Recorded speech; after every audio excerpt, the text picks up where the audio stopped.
Everybody ready?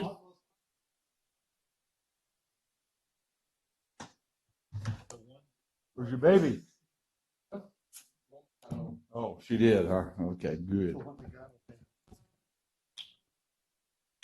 Hey, Roger, you're back.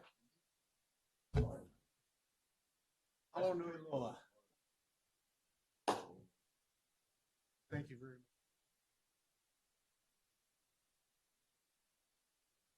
Successful. Came back with this. Yeah. Be up there. What's we scheduled a prayer? What now? Regardless of the air. Thank you, Brad. Oh. I'm encouraged. Yeah. So we at 1:30, otherwise. Okay. And I didn't know if you wanted today. Bad air quality. Next. I'm not even going to do it today.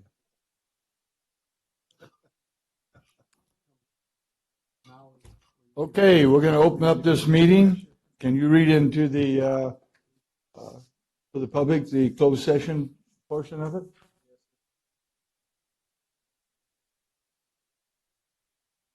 Closed session pursuant to Government Code Section 54956.9, subsection D2, significant exposure to litigation, and there's one case up for discussion this afternoon.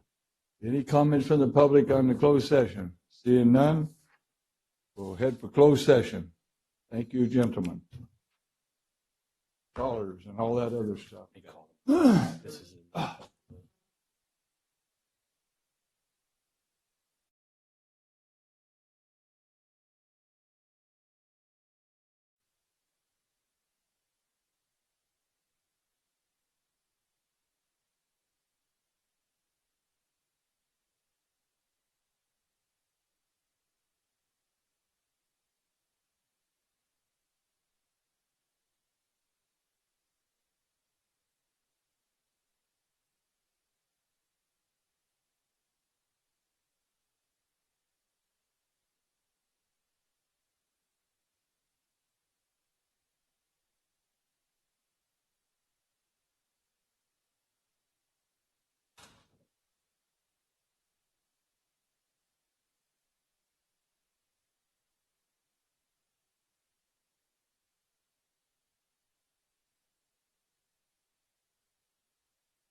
There. Kicked it off. Sorry, Jay. Okay, you got anything to report out of closed session, Counselor? Yes, Mr. Chairman, thank you. This afternoon's closed session had one item, Government Code Section 54956.9, is conference with legal counsel, anticipated litigation. There was one case up for discussion, and I'm reporting out that there was action taken in closed session on a motion by Supervisor Frazier, seconded by Supervisor Poitras, and approved unanimously in closed session. The board has approved an amendment to a tolling agreement entered into between the Tesoro Viejo Public Financing Authority, the Sierra Foothill Public Utility District, and the Association Against Faulty Financing, adding the County of Madera as a party to that tolling agreement. And that tolling agreement provides for a 60-day tolling of the statute of limitations to and including September 24th, 2018. And this involves the notice of exemption that was recorded by the county on July 2nd, 2018. That's all for the report. Okay. Any public comment on that? Seeing none. Okay, we got our invocation by Barry Bernard from the West Side Church of Madera. And Melissa, you want to lead the Pledge of Allegiance? Thank you. Let's pray. Father, in your word, it promises that all governing authority comes from you and is designed to suit your purpose one way or the other. We're therefore instructed to honor and to respect, and most importantly, to pray for all those in government, the responsibility they bear in their service toward you. And so, Father, with that in mind, I pray for this board. I pray that you would grant them great insight, wisdom, and the ability to listen.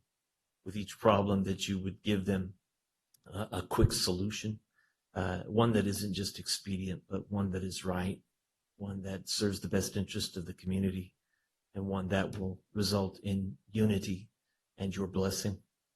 I pray for each member of this board. I thank you for their sacrifice. I know that the hours that they put in and the work that they do sometimes is kind of thankless, especially for their families. Lord, I know that their sacrifice sometimes is deepest at all. So I pray that you would bless them and protect them, watch over them, watch over each person here that serves as part of our county government, and really all of our community's government, Lord. I pray that we would support them, and most importantly, that we would be challenged to rise up and to be the best version of this community that we can be. I thank you for your watchful eye. I thank you for your hand of blessing. I thank you that you reward those who honor you and show grace even to those who do not. And Lord, I just ask that you would continue to bless Madera. I thank you for all of the work that's gone before to make it the wonderful place to live that it is, a place that I feel good about raising my children in. And Father, I just ask that you would watch over this board today and just use each member for the furtherance of your purpose. In Jesus' name. I pledge allegiance to the flag of the United States of America, to the republic for which it stands, one nation, under God, indivisible, with liberty and justice for all. Barry, I Thank just you, want to Barry. thank you. And Melissa, go ahead. Thank you for always including our families. I really do appreciate that. Just a little quick note that we lost another fireman Sunday up at the Ferguson fire up there, and then we lost another one yesterday at a car wreck right on 49, just a couple miles from where we live. So it's kind of been ugly. So just a couple of seconds here on silence for them. So I'll have more stuff at the next meeting.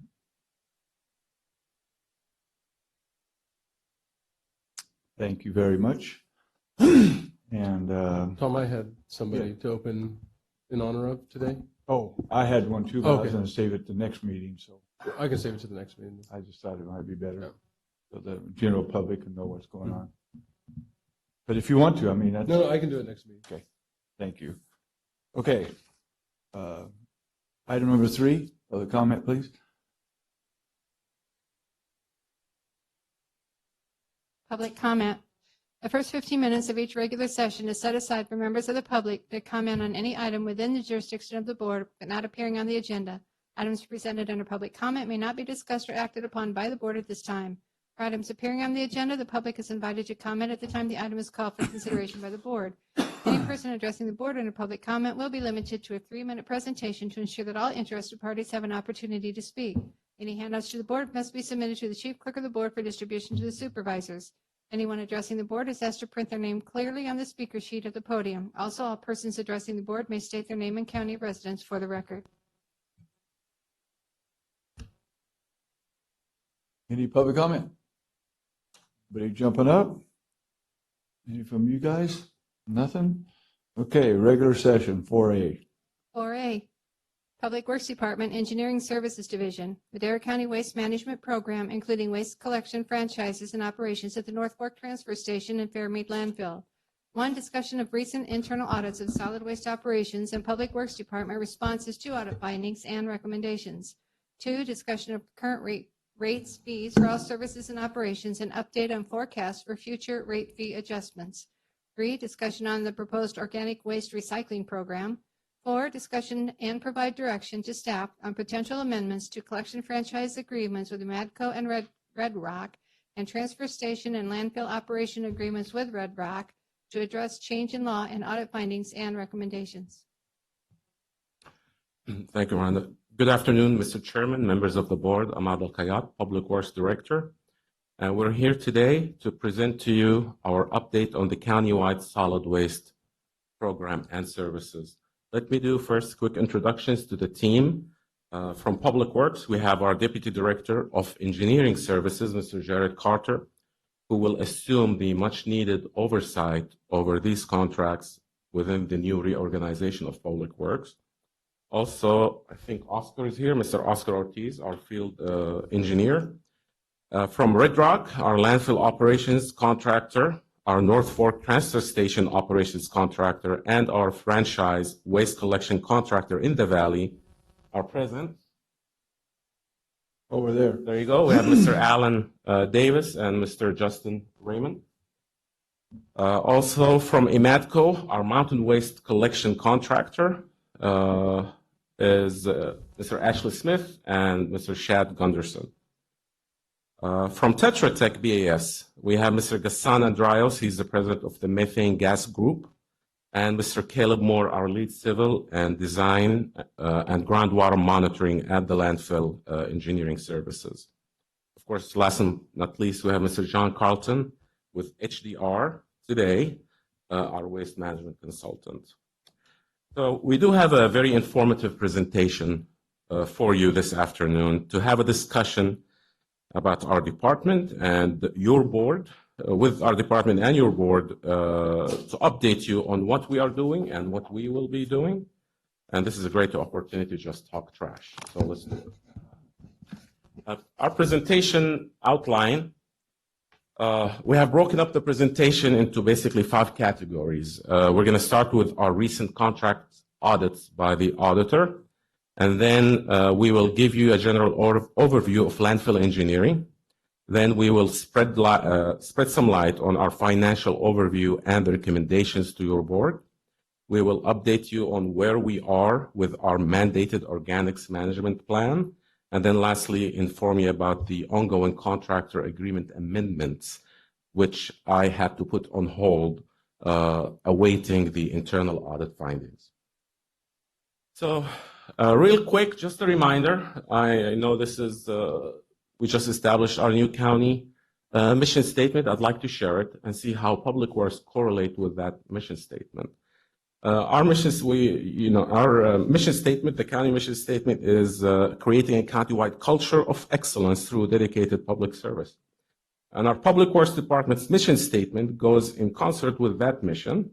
We are the Public Works Department, strives to provide quality customer service to the constituents of Madera County through communication, partnering, collaboration, and maximizing the use of available resources to effectively and efficiently execute the duties of the department in service to the public.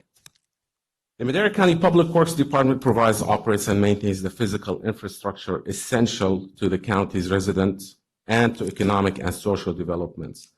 Solid waste services is one of our essential public services. To provide an economically sound and environmentally safe managed solid waste program. You want to add anything to that, John? Chairman, supervisors. I think I wanted to just try to add a little bit of context to the role of government in solid waste.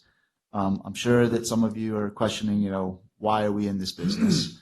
And historically, government got into the business because solid waste is a concern from an environmental and public health issue. Government stepped in to make sure this waste was collected, it was transported, it was disposed of properly. And many governments got involved with the creation of all of those systems. Likewise, did Madera County. You created a collection system through franchises, you created policy directions, including recycling, and you created the Fairmead landfill.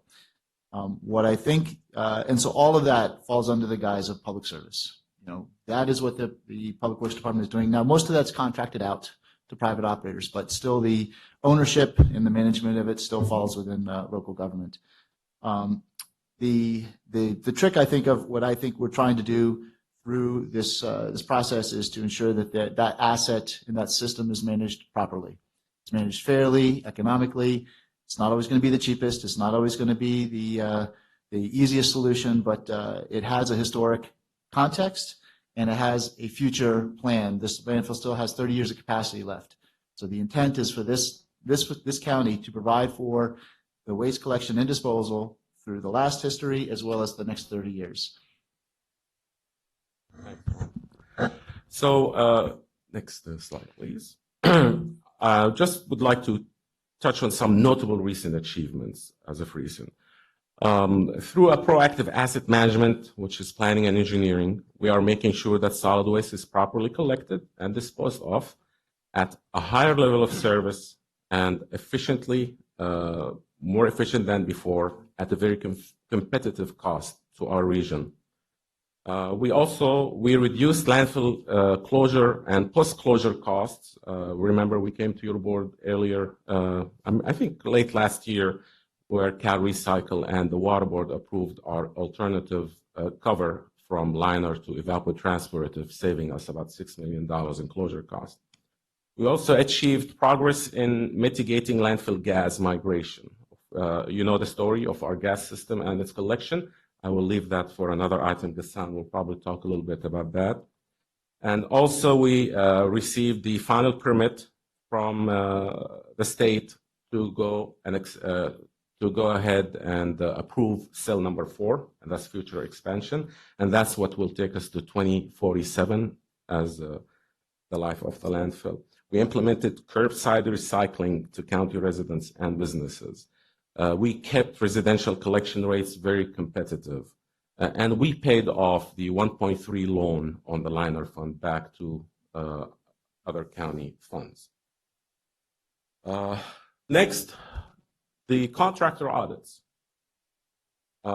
This past March, our county auditor controller, the Honorable Mr. Todd Miller, I promise I'll say that. Honorable? That's the proper term. Google All it. that. This is the proper term of addressing our auditor controller. Mr. Todd Miller has completed, and his team, an internal audit for all 4 contracts for waste disposal, and the department responded to the findings in June and gave more updates in July. I'd like to thank Mr. Miller and his team because this is very helpful for all parties involved. As I previously stated, we had to halt all negotiations with Red Rock and EMATCO because I informed the auditor that the internal audit will help us fine-tune the current contracts and by way of amendments. Because as we move forward, we learned that the current contracts need to be amended to be better managed and to provide better service to our residents at a low rate. These audits reinforced and clarified many aspects of the contracts that the department and the contractors were aware of, and also brought some new issues that we weren't aware of. So this is very helpful for us. The department agreed with some of the findings and disagreed or partially disagreed with some. Now we would like to inform you about this very important asset that must be managed properly. Actually, I'm going to move on to landfill engineering. If need I pause here, if there's any questions from your board about the internal audit, or They do, I'll get you. Okay. All right. They haven't, nobody has yet, so. okay. So moving forward, now we would like to inform you about this very important asset that must be managed properly, which is the landfill. And best management practices dictate that we must always adjust the landfill engineering to better suit the dynamic nature of this operation. It's not a static operation. There are so many variables that affect everything solid waste related, whether it's rates, tipping fees, and other revenues and costs. So we must always update the financial analysis as well and plan ahead, as it is an ever dynamic asset that is controlled by many external and internal challenges. We'll start with Mr. Caleb Moore with Tetra Tech EAS. Give us a little overview over what he does. Thank you, Maud. Supervisor Wheeler and our Chairman Wheeler and supervisors. In order to start, we're just going to do a quick review of what the landfill is, some basic overview of the environmental controls, some of the names we have, and I just want to review that real quickly with you. It keeps on changing on me. That's automatic advance. Okay, so we have Unit 1. Unit 1 is a legacy. That's pre-Subtitle D. That means it's unlined. It's being environmentally controlled and monitored, but it's an unlined portion. That means that it has no bottom liner to control leachate and things like that, but it is being controlled right now. Units 2 is fully lined. Unit 3 is partially lined. It's not fully yet expanded. And Unit 4 is a future expansion area. In all of these units, waste will be placed or is placed or for the landfill. On the screen right now, we have cells 2C, 3A, and 3B. Those will all be, those are future, somewhat immediately future lined cells. Those are the next expansion is going to occur, and those are the last 3 cells within Unit 3. To give you an overview of what Public Works has asked us to do in working with your contract operator, we do provide them 18-month filling plans. These filling plans are very discrete, very specific in nature in order to help control the asset, in order to plan for landfill gas extraction and things like that. This right here is fill phase 1. We have our cross-section on there. And on this next slide, we have existing ground, which is basically landfill. What was there on Unit 1 before the expansion? They're filling in a very systematic way. Flat way was the most optimal way to maintain drainage and to collect gas and so on and so forth. We had the final grade up there. Go back to Unit 1 and then fill phase 2, fill phase 3, and fill phase 4. And these fill phases are being done in a very controlled way, trying to manage this asset in an optimal fashion. Also, in doing this, we are filling over existing areas, and we're not having to expand it because of the expansions that went along with this.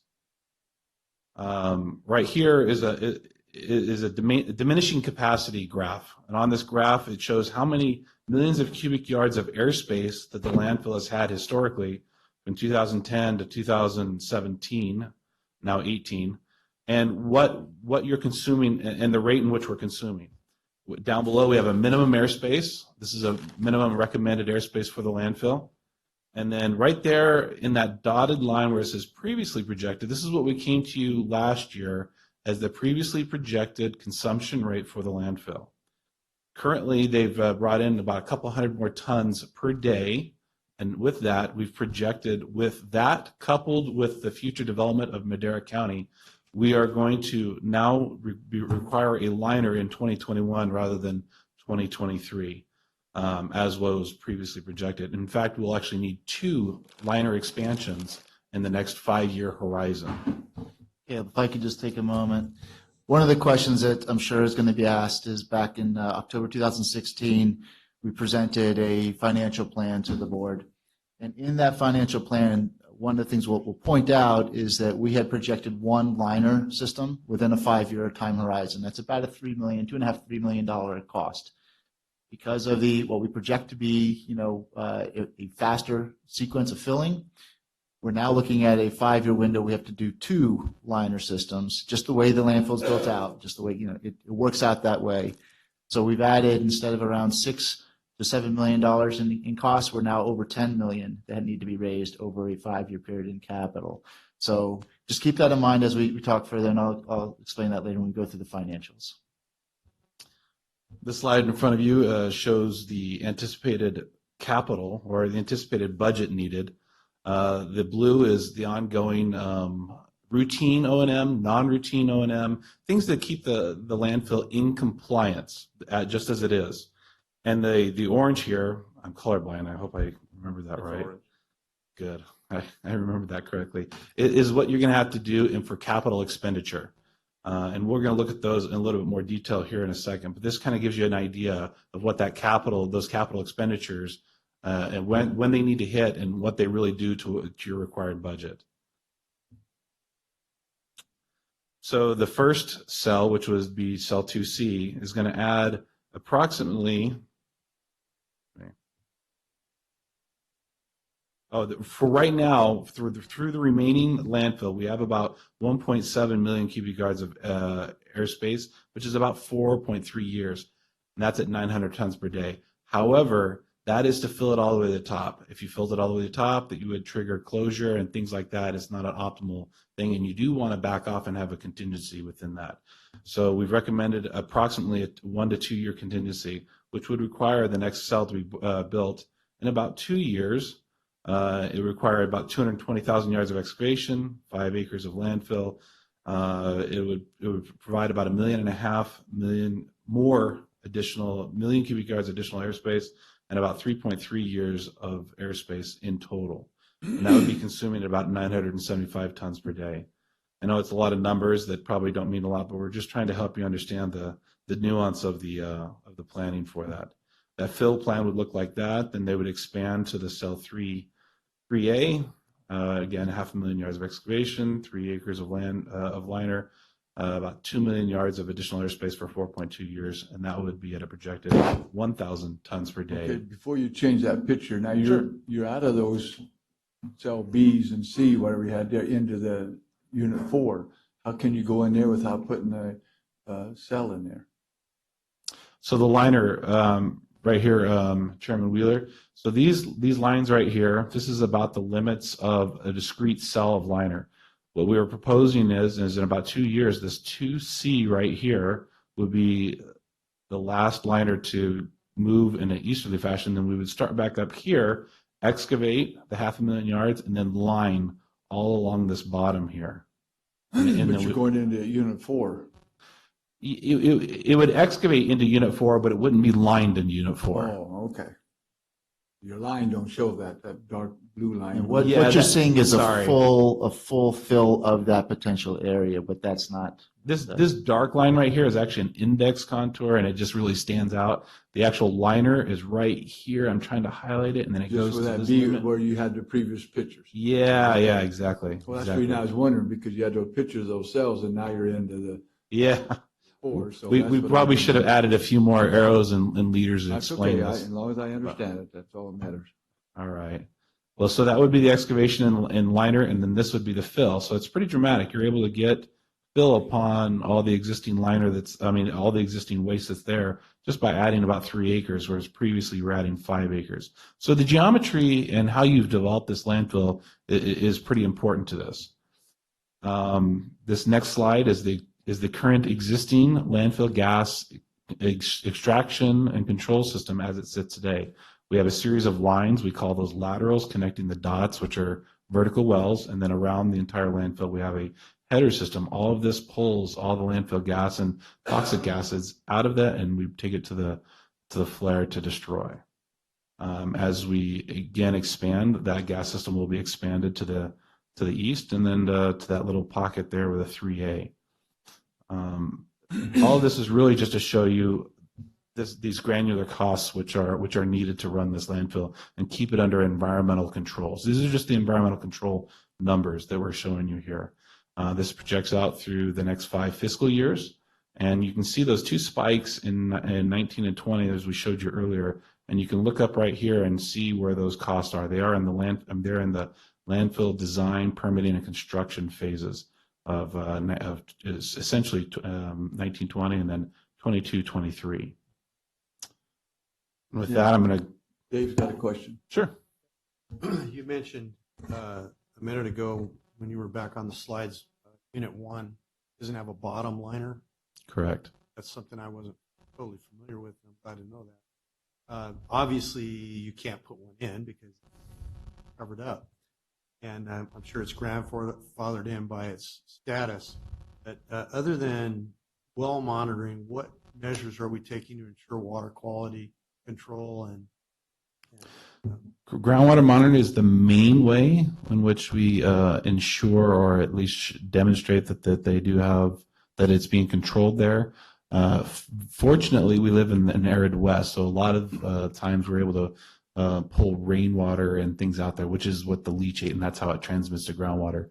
The other way in which groundwater would be affected would be landfill gas, and there are landfill gas probes, right? compliance probes all along the edge of it to ensure and they're triple depth and they go all the way to the Make sure bottom it's west not migrating. to make sure the landfill gas is not migrating, and that landfill gas, if it was to get into the groundwater, you would start to see contamination. Right, you see well contaminations with Correct. methane.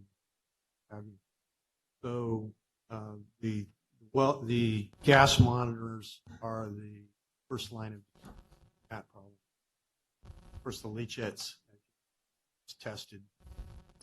Yeah, and there's a whole series of best management practices that actually Red Rock is in charge of. That's ensuring that drainage isn't ponding up on top, so you don't get that pushed into there, to make sure that the landfill waste is covered.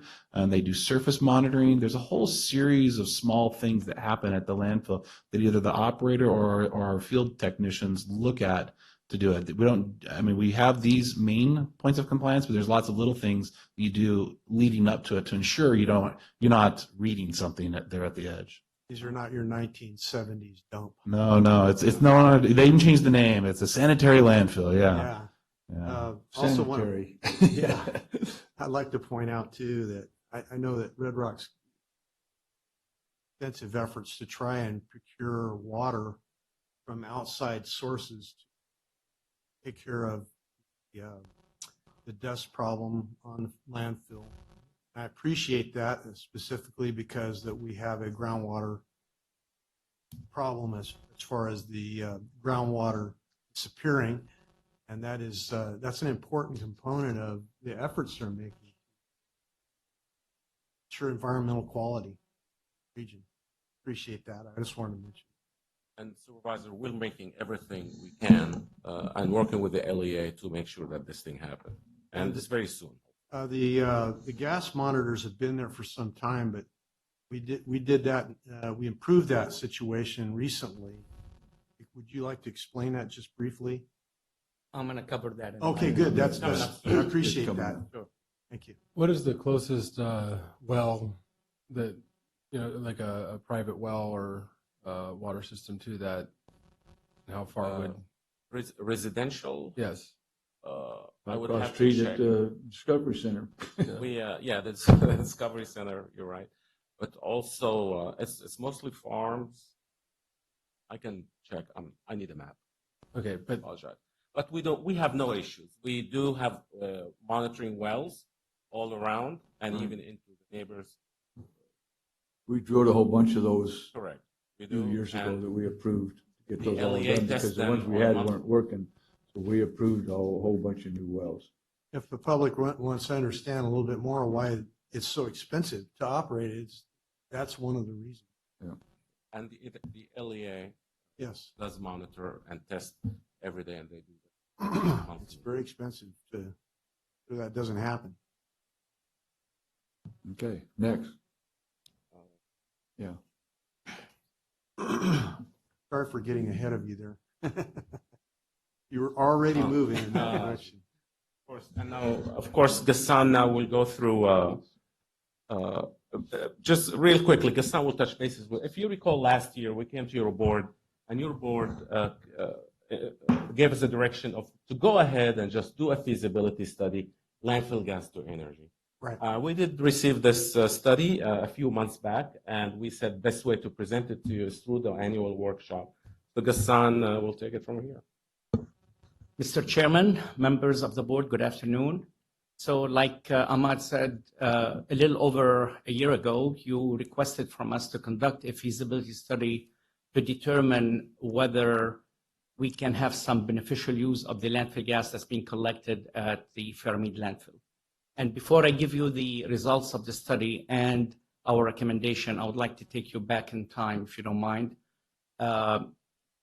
When we came on board back in July of 2014, unfortunately, your site was under violation of two important regulations. One is state and other one is federal.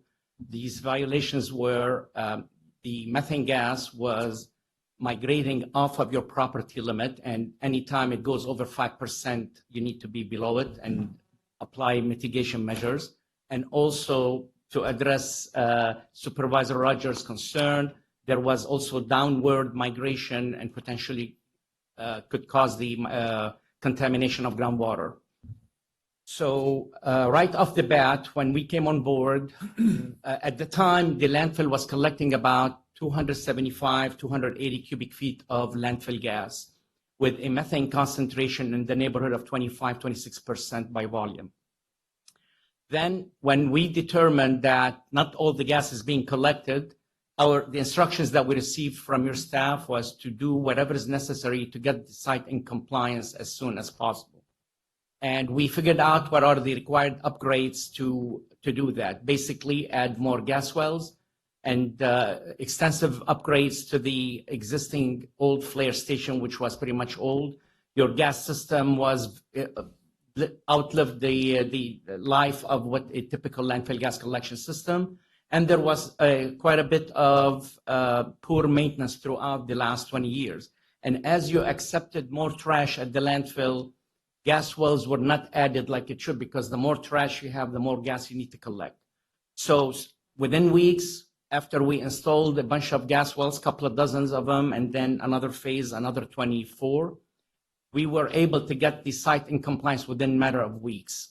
The 5% actually it was a lot more than 5%. It's within limits, and the groundwater migration was under control. Now, the gas flow increased from 275 cubic feet a minute to 970, 980 cubic feet a minute. And the methane content went from 25, 26% to about 38, 39% by volume methane. With that increase of flow and methane quality, that's when we were requested, hey, can we do something with the gas instead of incinerating it? And we looked into it. Typically in our industry, there are 8 technologies that are, I would say, feasible for a landfill gas to energy project. Each one of these, and a lot of them are profitable, but they are only profitable if you have the right amount of gas and the right quality of gas. Landfill gas doesn't contain only methane and carbon dioxide. It has a lot of contaminants that come along with it. These little ppm levels of carcinogens and chlorinated hydrocarbons are very hard to remove. That's why we incinerate it in a flare. So right off the bat, 6 of these 8 technology did not qualify for the amount of gas that's being collected, even that new flow rate that is 4 or 5 times more than it was prior to July of 2014. Only 2 of these technologies are possible. They were possibility for your system, and I would like to discuss them. The first one, it's called renewable natural gas, which is or RNG, and or making electricity using microturbines. And I'm going to discuss each one. So as far as the RNG, it's basically doing minimal treatment of the landfill gas, basically removing any liquids that are with landfill gas, and there's quite a bit of it. It's the leachate and the water that Caleb was talking about.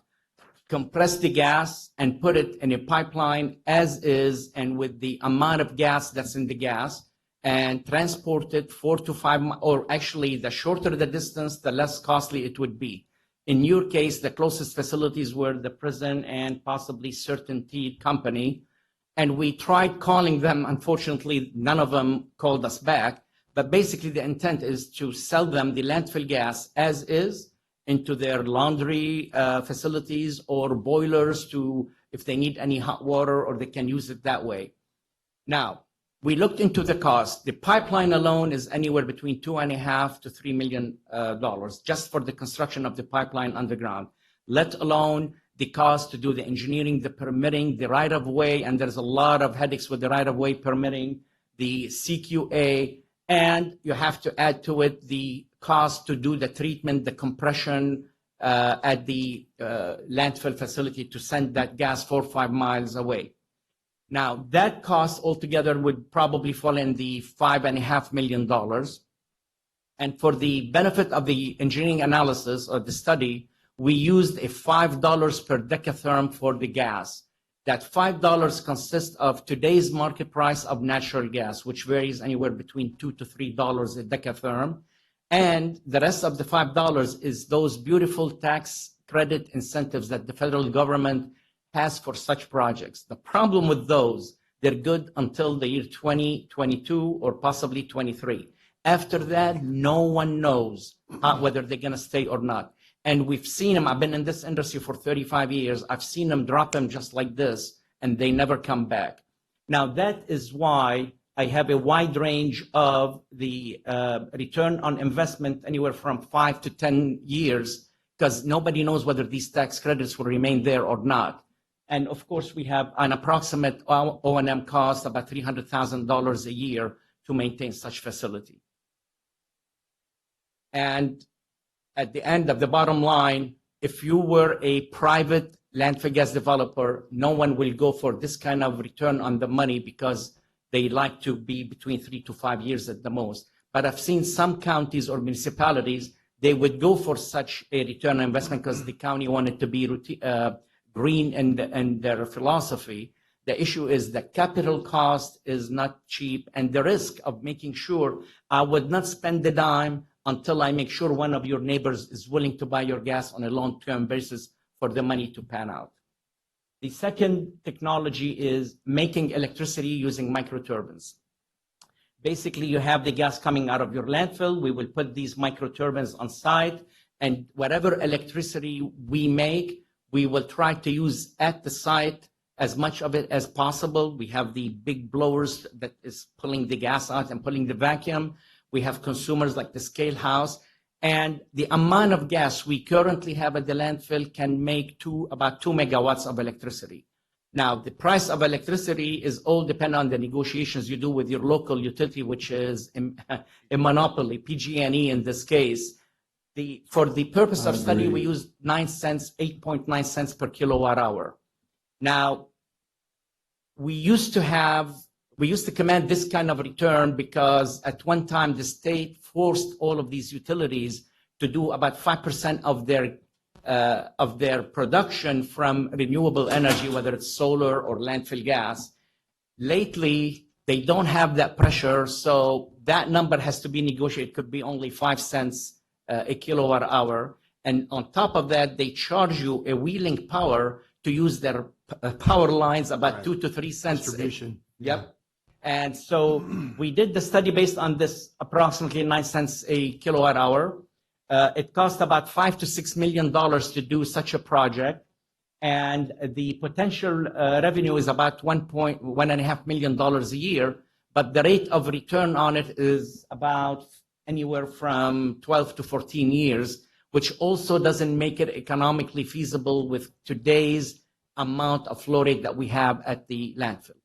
The bottom line, the recommendation that we have based on our study, your landfill is still a baby landfill when it comes to generating gas to make a landfill gas to energy project today's numbers. However, you are going to be open for a while and a lot more gas will be generated.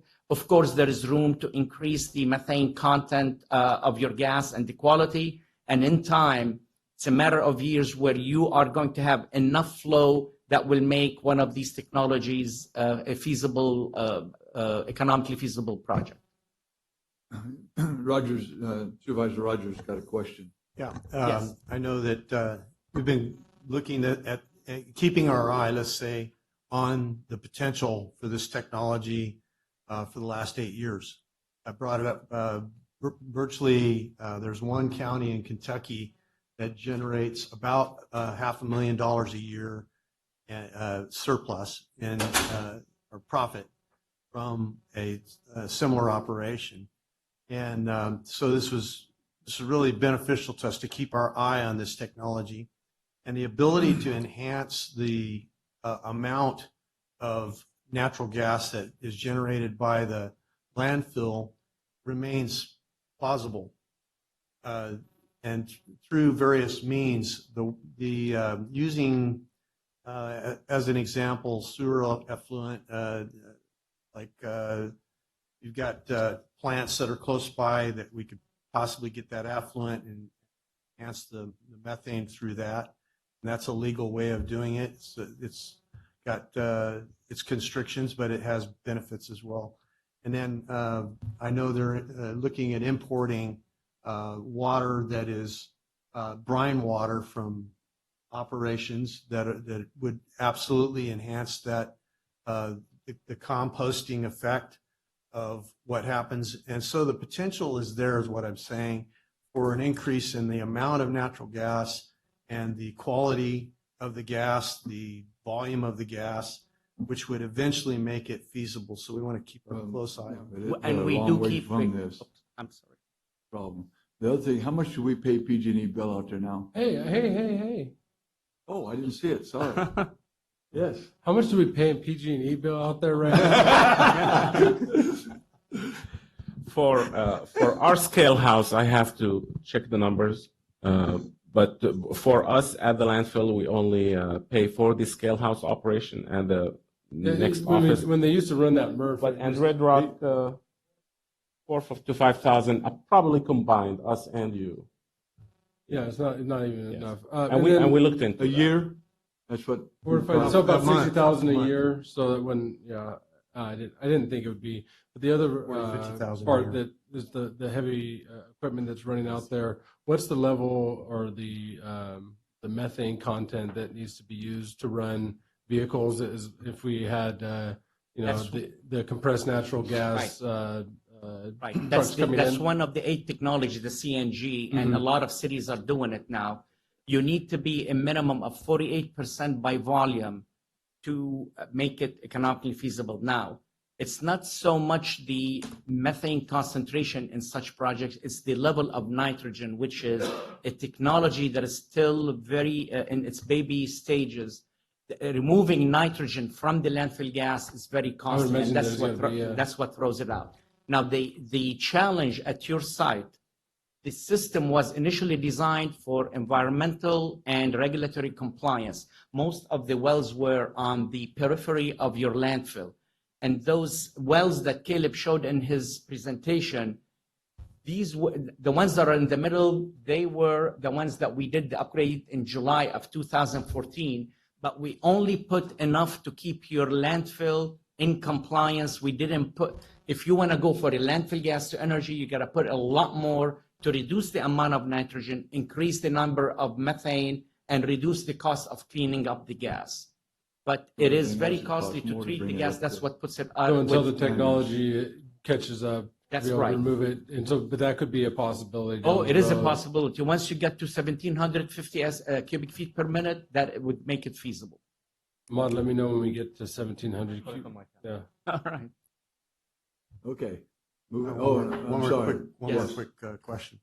According to what you said, we're less than 10% away from that 48% figure, and then about 9% away from what we would need for CNG. And then also, our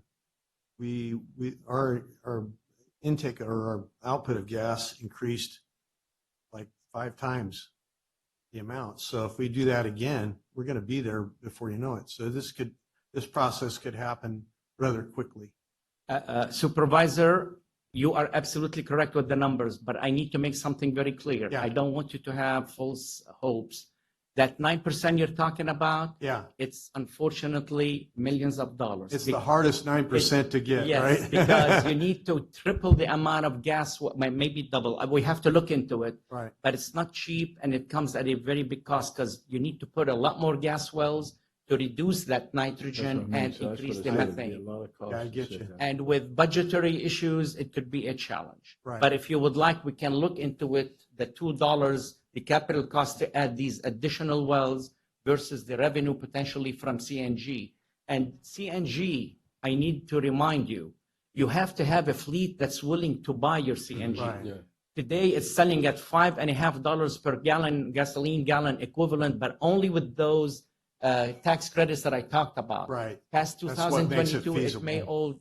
it may all Yeah. disappear. Yeah, that's a good point, but I think it's something we need to keep our eye on, and just as we have done for the last 8 years. And we are. There's going to be a point at which it's going to happen. Yeah, you're right. In fact, we have a potential purchaser now for the CNG. Yeah, and there's a new station opening on 99 that's going to specialize in special fuels. Okay, And so that's we're getting off possible. subject here. Not far away. Go ahead. It's on. It's on it. Any other questions? No, thank you. With that, I turn it over back to Back to John. John. Thank you. Very, very interesting stuff to me. Right in my wheelhouse. From landfill gas to money. Yeah, My wheelhouse. mine too. The goal of this section of the presentation is to review where you're at financially, where we see some of the costs and the revenues coming in, and to see, where we think you need to be. The last time we sat down, I think, with the board to present financials was in October 2016. And at that time, if you go back to that presentation, we presented 5 goals, financial related goals for this operation. The first one was to make sure you had an operating reserve, so you're not getting into a point where you're borrowing money from the county, having to pay it back, et cetera. We set that at about a quarter of the year, about 3 months of revenue. You have a $6 million budget, so that's $1.5 million as a target. You have increased that since the last time we talked, but you're at $700,000. These numbers fluctuate every month, but as of June, I think it was $692,000. So you're below that target. A second goal, again, was to... Real quick, before we go any further, I thought that you said in October 16th, and staff, that those increases would cover that. Now, what happened? Definitely we'll get there. We can talk about it now if you'd like, or we can... It's going to be on here. That's yes, one of my it'll definitely questions be, I've been it'll definitely be a bugging about topic for of the last 2 months, discussion. so. Yep. The second goal, again, was to pre-fund landfill construction. Last time we were here, the county the solid waste department, public works department had borrowed about $1.3 million from the general fund, or whatever funds there were, to continue operating in capital. We recommended you put the money aside in advance, so you're not bonding or borrowing for it. At that time, it was $6.7 million that we had anticipated you would need over a 5-year period for capital. And again, you said in October that would cover it. Go That's ahead. correct. Yep, that is correct.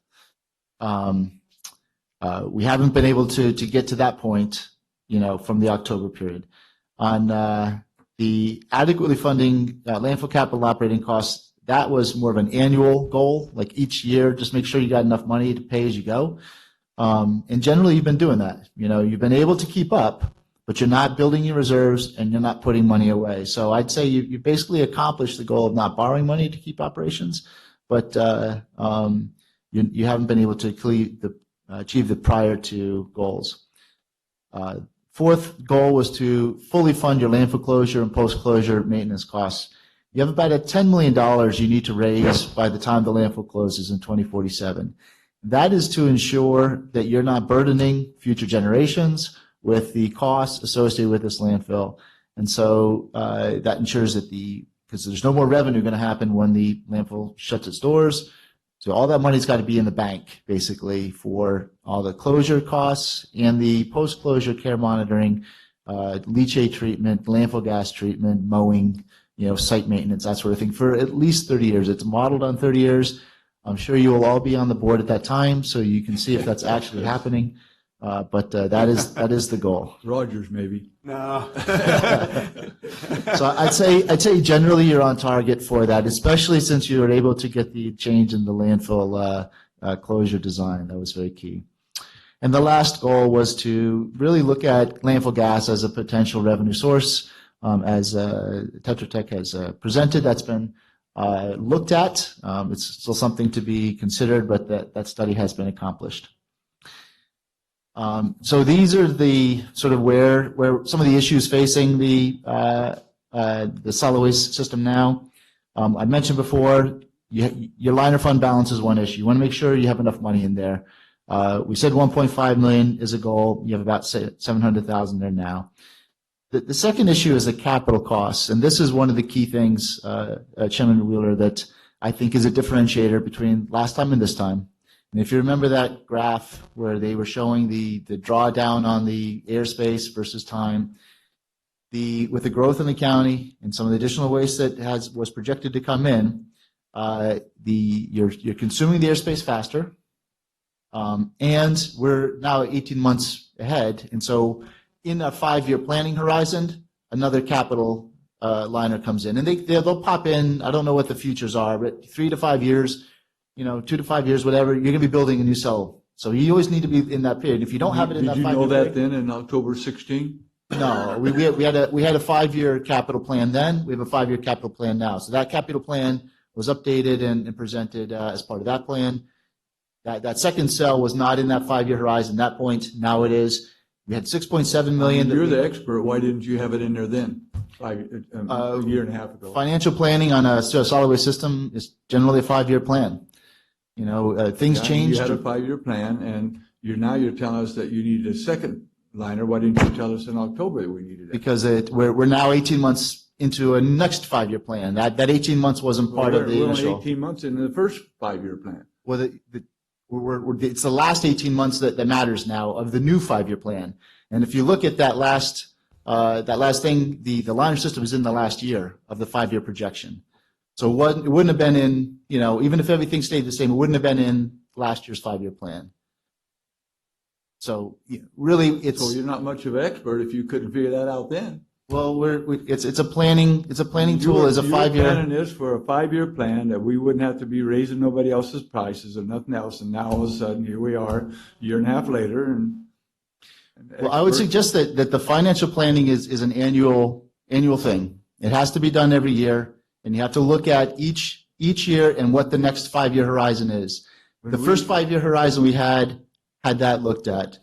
This next 5-year horizon, the landscape has changed, and it will change the next time we look at 5 years. We're proposing to be back no here. guarantee when whether we might prove today or tomorrow, whatever, that it's going to not double up again next year. No, and you may have rate decreases in the future. It all depends on what the This is capital government, and buddy. That operating ain't gonna needs. happen. So Well, you did. One thing I done, when we first came on board, you did do a rate 6 years decrease. ago, we did it. we did. I agree there. But Right. So it now can We're happen. making up for it now, catching back up since we screwed up then. But Well, that's So- a fact too. They did tell us back then that so did they hire you like we directed them right after that October 16? I don't think I was on board to help with the financial planning at that point. Yeah, that's what we directed the staff to do. Brett. So if I'm hearing you right, so there was a 5-year plan that would have started in 2013. It would have started in 2016. 2000. I thought you said this was that capital cost was in the last 18 months of that 5-year plan. No, what I'm saying is the 5-year projection we did starting in 2016 was 16, 17, 18, 19, 20, Right. Nothing back. or whatever, 16, 17. It's whatever that 5 years was from that period of time. Going forward, it's a 5-year plan going forward. So every year it just updates. Right. It's like a moving capital 5 years. So it's plan. not Your like capital every plan- 5 years we update a brand new 5-year plan. That's correct. It And rolls so the last time we did this, we had one landfill cell projected within the 5-year period, which was a total 5-year capital cost of $6.7 million. This time, when we looked at 5 years out and we worked with Tetra Tech's doing your capital planning basically, and they presented the numbers on there and they looked at the airspace consumption, which is why that graph showed the way it is. We're now at 10.4 million in a 5-year horizon. So that 10.5 million would always been potentially in that 5 years. We're looking at 5-year increments. I think looking beyond that is very difficult, from the standpoint of accuracy and planning wise. So in the planning, where did the excess tonnage come from that wasn't in the original? It has projection of the airspace? Red Rock has we had contract with Red Rock to do 200 tons a day. Encouraged them to bring more in, and over the last couple of years, they brought in quite a bit more, over 200 tons a day. So it has used up airspace, and I think there's some growth in the county going on, but generally that's the Well, that's not the that growth. much yet. So our airspace has been eaten up by extra garbage been bringing in on the backs of our regular county citizens. Hold on, Tom. that I'm pay still the on. I'm No, still on. So we said there was like one of two things. We said at that time that we weren't bringing in enough tonnage, right, to pay for everything, and so we said we need to run it where we're actively trying to bring in more tonnage. But why didn't we think about at that point in time that extra tonnage, if we did get it to come in, which would help with everything that we didn't need to add this second liner. Why was that missed? It's a 5-year horizon. That's all I can continue to say is we have a 5-year planning horizon. We didn't do a lot of sensitivities on that planning horizon to say, well, if we went up another 200 tons a day, how would that eat up airspace and how would that change the 5-year? So, just to be honest, we didn't do we used one set of assumptions. That set of assumptions ended up with a capital plan, used a projection on airspace consumption, and that's what the numbers came out at. So also shouldn't, if we're bringing in more tonnage, shouldn't we have more dollars coming in? The tonnage that's being brought in is at lower rates than the average rate coming in. But it's still more than what we were projecting, right? It We is. should be having Yep. more money coming in than we projected. So why are we not meeting our reserves? I mean, That's I liken it to 692. pizza. If I have more people coming in, I go and market, bring more people in. I've got to buy. I know that I have to project more in my costs to do that, and then have it ready. So we weren't ready for the extra tonnage. Then why would we have asked for more? Supervisor. The landfill is permitted to accept 1,100 tons a day. We are estimating our phasing at 900 tons a day, which basically build up our plan, which is all normal. Just what John is saying, a year and a half ago, we did the 5-year financial planning. Within that 5-year financial planning, it had a few capital improvement items in it. Now we move a year and a half, we have captured lining cell 3A and C and 3C.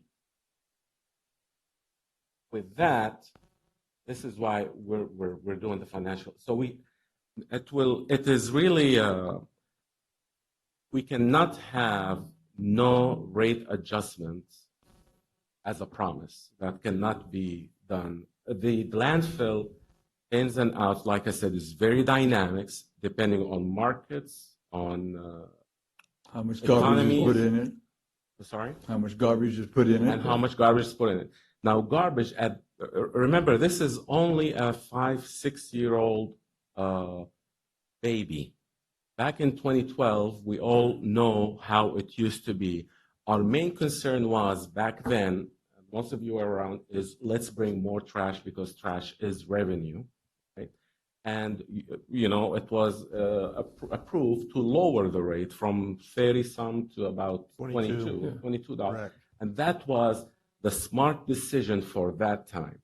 Also, in that time, we went into some flow agreements with certain entities to guarantee the flow of waste because trash is money. We need to start building from zero, call it, if not sub-zero. So we had contracts with, for example, the haulers from the city of Chowchilla. We just have a new one with the city of Madera that we need to lock them at that special rate because that was the smart thing to do then.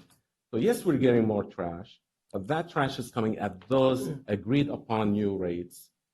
But it's not a really bad deal. So when we're agreeing on those rates, there's an internal cost to everything, right? I would imagine there's an internal cost to airspace that and I don't know what our rate is, but are we just trying to get a waste stream in to keep the lights on, and are we just breaking even on that, or is there a return which can go not where we're making money, but where it can go into those liner funds, where it can go into those other things, or are we just giving away a $4.99 pepperoni pizza? No $4.99 pepperoni pizza, nothing We're better. giving away the airspace. So what is our internal cost for airspace, and how do we charge that? I know that the market may say that it has to be $23, but if we're selling that airspace and we can't afford to make it at the market rates, then we can't sell it at that point, right? Selling this asset is another topic. No. I'm talking about selling the airspace, not the asset. yeah. I'm talking about when So, we have other waste streams that are coming in. Yeah. Are we selling it at the right rate? Or are we just doing it at a market rate, but we're losing money or just breaking even on it? We're losing money on the back of our citizens. What we're trying to do, well, the intent of the development plan, and the plan was developed in 2012, was to create an economy of scale. That you have fixed costs. You have a fixed cost for the assets, you have fixed costs for the infrastructure, you have fixed costs for equipment and labor generally. And you can usually bring in more waste. And so that incremental volume helps to reduce your unit costs overall. So I wouldn't say you're ever bringing in waste that has no value, but the lower the rate, obviously, the lower the value to that. So the goal is always to get the most waste in at the highest rate. I don't think the county has done a cost analysis on the value of airspace, because that all depends on how much tonnage you're bringing in at a certain year. Because the airspace has to be, the costs are over time. It's not like just the fixed costs. And just real quick, on our fixed costs are covered by the captive or the required tonnage from all over the county, right? The fixed costs are covered by all of your revenue. So your outside revenue county from the revenue, the county coming in from the from your franchise holders, as well as the people who just show up at your gates. All that revenue contributes to both the fixed and that. We don't have a separate fixed cost, fund, if you will, or revenue stream in operating. That's all jumped into one operating. Well, and that should be kind of the fixed cost, and the variable cost should be anything up and above what is coming in, just that we have set contracts for. Just, Okay. yeah. Okay, bottom line, you're the expert. Mhm. In 2012, you told us this, 2016, you told us this, and every time, it always backfires. You guys said we need more guards, we need to do that airspace, yet every day we eliminate more airspace for our citizens of Madera County on the back of subsidizing these other ones. So everybody knows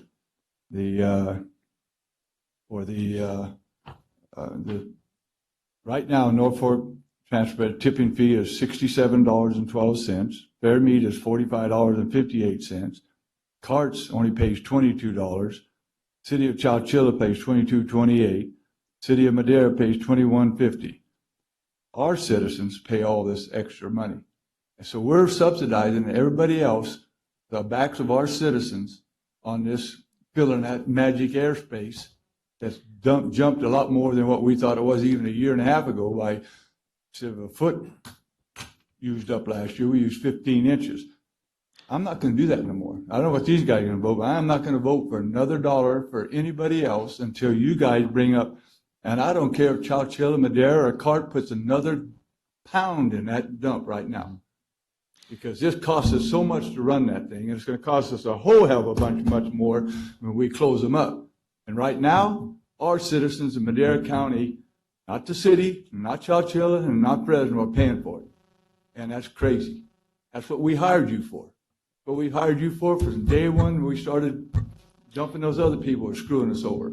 And we're right back to the same boat. They want to raise those fees to right here someplace.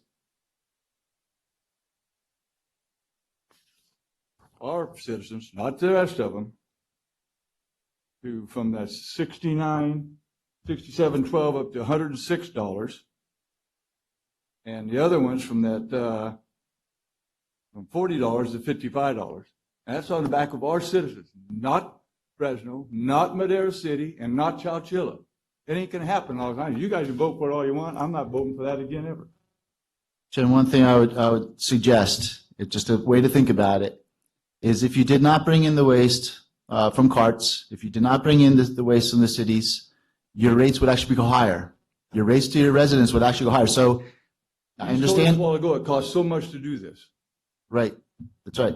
And, So and much. from a unit perspective, because some of the costs are over time, if you can bring more units in, the costs go down. So if you if you brought in less tons, your unit cost would be higher, and your ratepayers in Madera County would pay a higher rate. So that the outside waste was intended to, and did, and has, I would argue, reduce the rates that you would otherwise pay in Madera We did reduce County. it that one time, but now we're just gradually going right back up. Well, Yearly it's- now.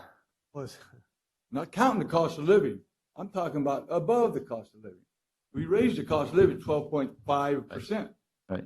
Now you want another, whatever it is, to do that. And how can you tell me it costs that much, whatever that number is, to run that thing, and we bring all this extra garbage in and it makes it cheaper? How does it make it cheaper? It costs so much to run that thing. Because you're bringing in more revenue over that period of time. It's Well, it's not paying looking off. at, You told us a year someone and a like half a Walmart doesn't mean they buy their things at, a certain price, and they command a certain, volume, and they can sell because they're selling so much material. Their unit costs are tremendously lower. The mom and pop store that's on the corner How cannot that compete with works. that. I know how that works. I can't figure out how this works. We're not trying to get you to be a Walmart, but we are trying to make the mom and pop landfill to expand in some of its capacity so you could operate more efficiently and reduce the rates to your ratepayers. Unfortunately, you have to bring it in at market prices, and market prices are not commanded by what you would like it to charge, and maybe what you feel like you need to charge, but what the market bears. And if it doesn't make sense, you don't do it. John, the citizens of Madera County are paying Nemus Marcus prices. The city of Chowchilla, Madera, and Fresno are paying Walmart prices. That's the bottom line. Rogers. Yeah, he said a few minutes ago, and I really was listening to that, and I think it's important to note that all of the revenue is necessary to cover the costs. That means that without all of that revenue, the cost is spread over fewer people, which means the costs go up for everybody. It's unrealistic. By the way, we did actively pursue from the very beginning extra tonnage. That was our idea, not No, Red it was Rock's. their idea. No, I'm sorry. That was our idea, No. not Red Rock, not the consultant or anybody, because we were told that we needed economy of scale, and that was right. And economy of scale means bringing in more tonnage. Without the tonnage, we don't pay our bills. Without the tonnage, more people are going to, the less people are on the system, they're going to be paying the bill in a higher way. The same bill is going to be paid. It's just going to be a higher cost to everybody. So we actively pursued the tonnage for economy of scale. We asked Red Rock to go out and do that. They didn't do that on their own. And by the way, these are pass-through costs. It's not a profit for Red Rock. This is a pass-through cost. So we're not being screwed the way we were by the other company who consistently didn't keep their the promises of the contract, and we were losing millions a year. And from 2012, we lowered our rates. In 2012, we lowered them significantly by 1/3. No. Yes, we did. We went from 32 to 22. I don't know how that's not 1/3. We went from 32 to 22. Am I correct? It's Anybody? actually more than that. It's 22? $45 a ton is what you were paying, and you dropped it to 22. So you dropped in 22. half. One half. I was wrong on the third. I'm wrong. I'm going in a better direction. Yeah. From 45 to 22. Okay, so all of those years, 6 years, the ratepayers have not suffered. They have benefited from all of those years of keeping the rates low, even though we were told back in 2012 when we established those rates, we were told, the Board of Supervisors told, and we knew that we were taking a little bit of a risk here. We were taking a little bit of a risk because there wouldn't be enough money to cover the cost of doing business at that rate, but we wanted to pass that cheaper rate on to the consumers. So we were protecting the consumer at the time. That's to our benefit. That's because we're benefiting, we're doing exactly what our mission statement says. We are creating a system that benefits the citizens of Madera County. And so we kept that rate low as long as we could. it's unrealistic to think that you can make a plan and the plan is going to be perfectly implemented every time. I can tell you that in goal setting, and I've done goal setting my entire life. It was my thesis when I was in college. In goal setting, you establish goals and you adjust those goals along the way. They're not going to be perfectly established. They're a roadmap, and sometimes you get bumped off the road in a way that's unforeseeable, and you have to create a new roadmap to get back on the track that you want to get on. So that's just all part of goal setting. Budgeting is the same way. Every year we do budgeting adjustments, every year, because there is no perfect plan. You can't implement a perfect plan. You'd like to, but there are human factors. There is a state factor involved here. The state creates such regulation and such onus on counties doing landfill operations that it's very difficult to have a static operation where you're not going to have a raise in rates. It ain't going to happen. Not to mention just the costs of utilities alone and the things that are going on. If you look at your utility rate, has it remained the same in 6 years? It has not, and it will not. It's going up, and it's going up rapidly. If you took the CPI... Okay, now you got that done. Is there No, anything no, else? I'm not done yet. Okay, If you hurry take up. the CPI alone over 6 years, that's 12%. And I'm being conservative, am I not?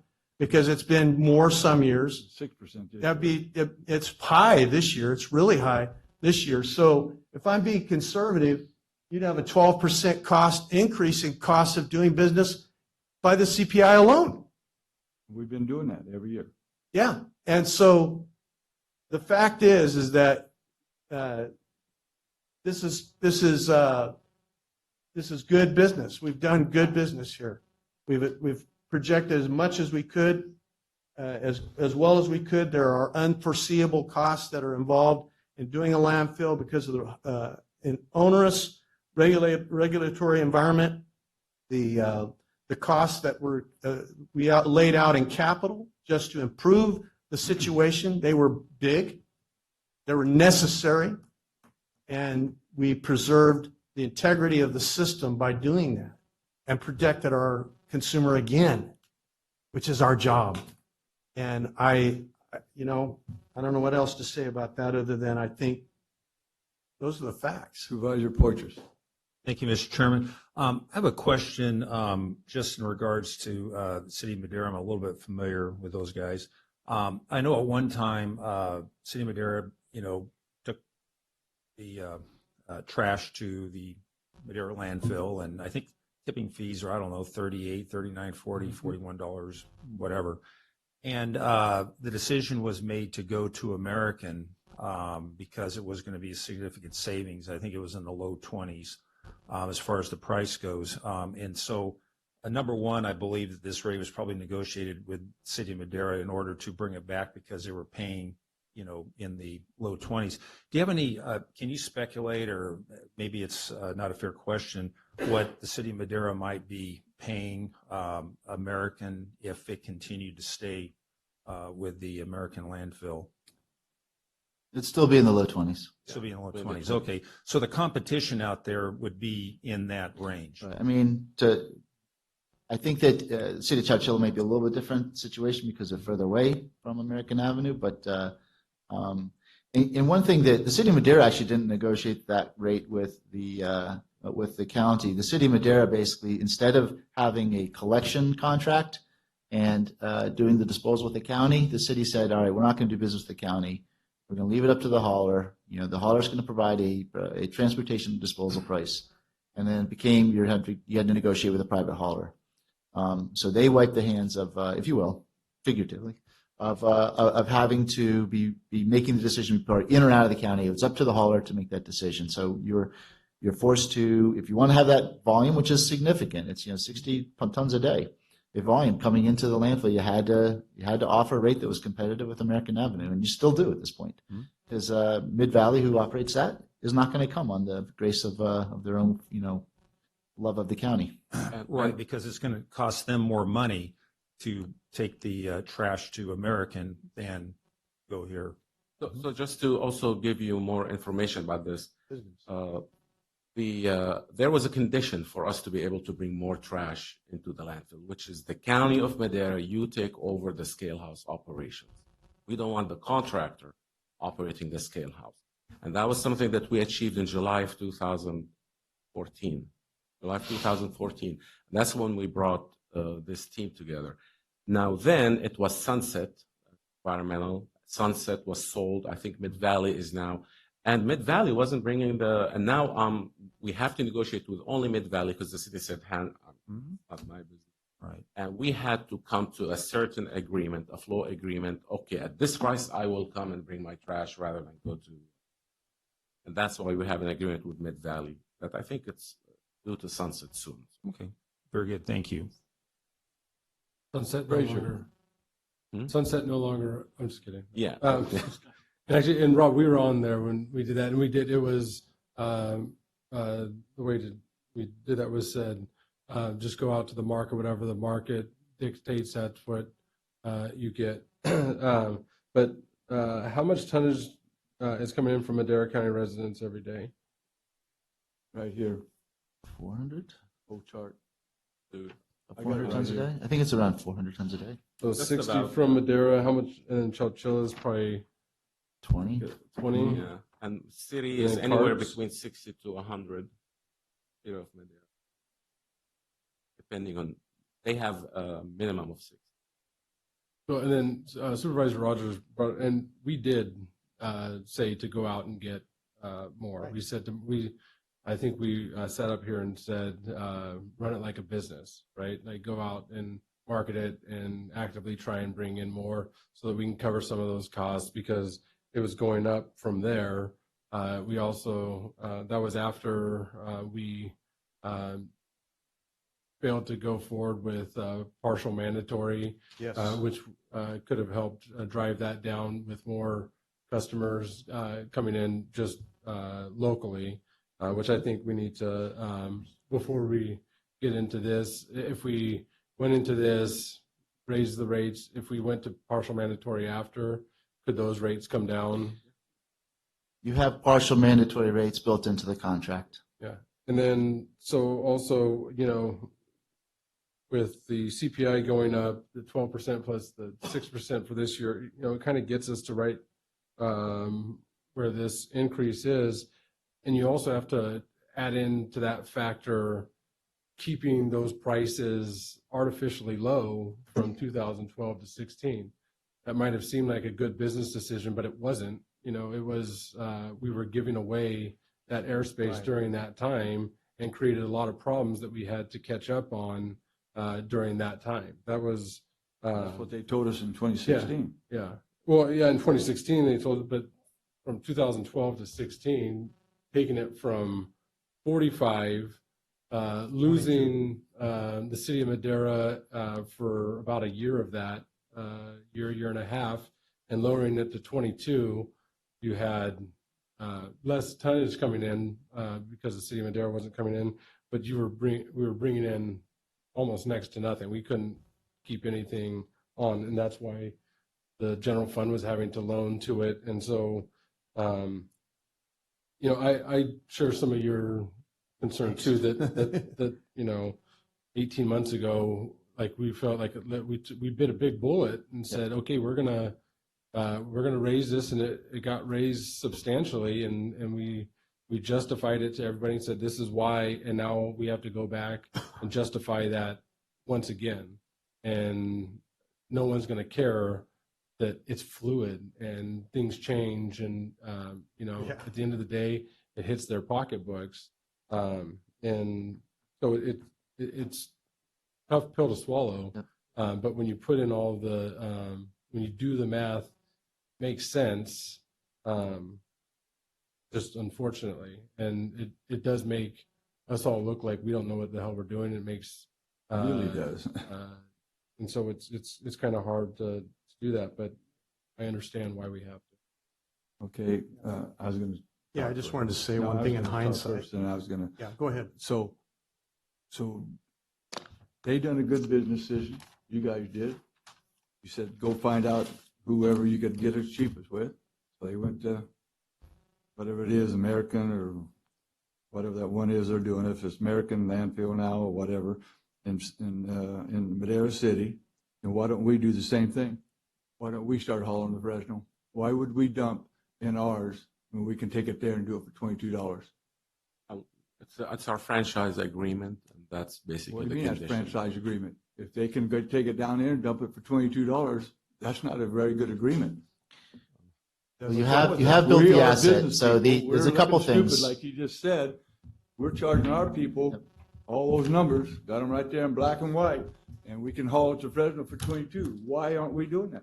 So I think when I started off trying to give a little thought of why you're in the business of garbage and why you built this landfill was to provide for a stability and a system that serves your county over a long period of time. That system needs to be managed, needs to be operated, needs to be funded. Can you compete with surrounding areas that may offer you a blue light special? Yeah, you might. Yeah, I mean, or you might not. No, we're not. Well, Say we and might, but maybe- we're not even close to it. They're a bigger operation, they're a bigger county, and they're offering cheap rates. And you may not be able to compete right now, but I don't think they're going to offer that rate to you for a 20-year period.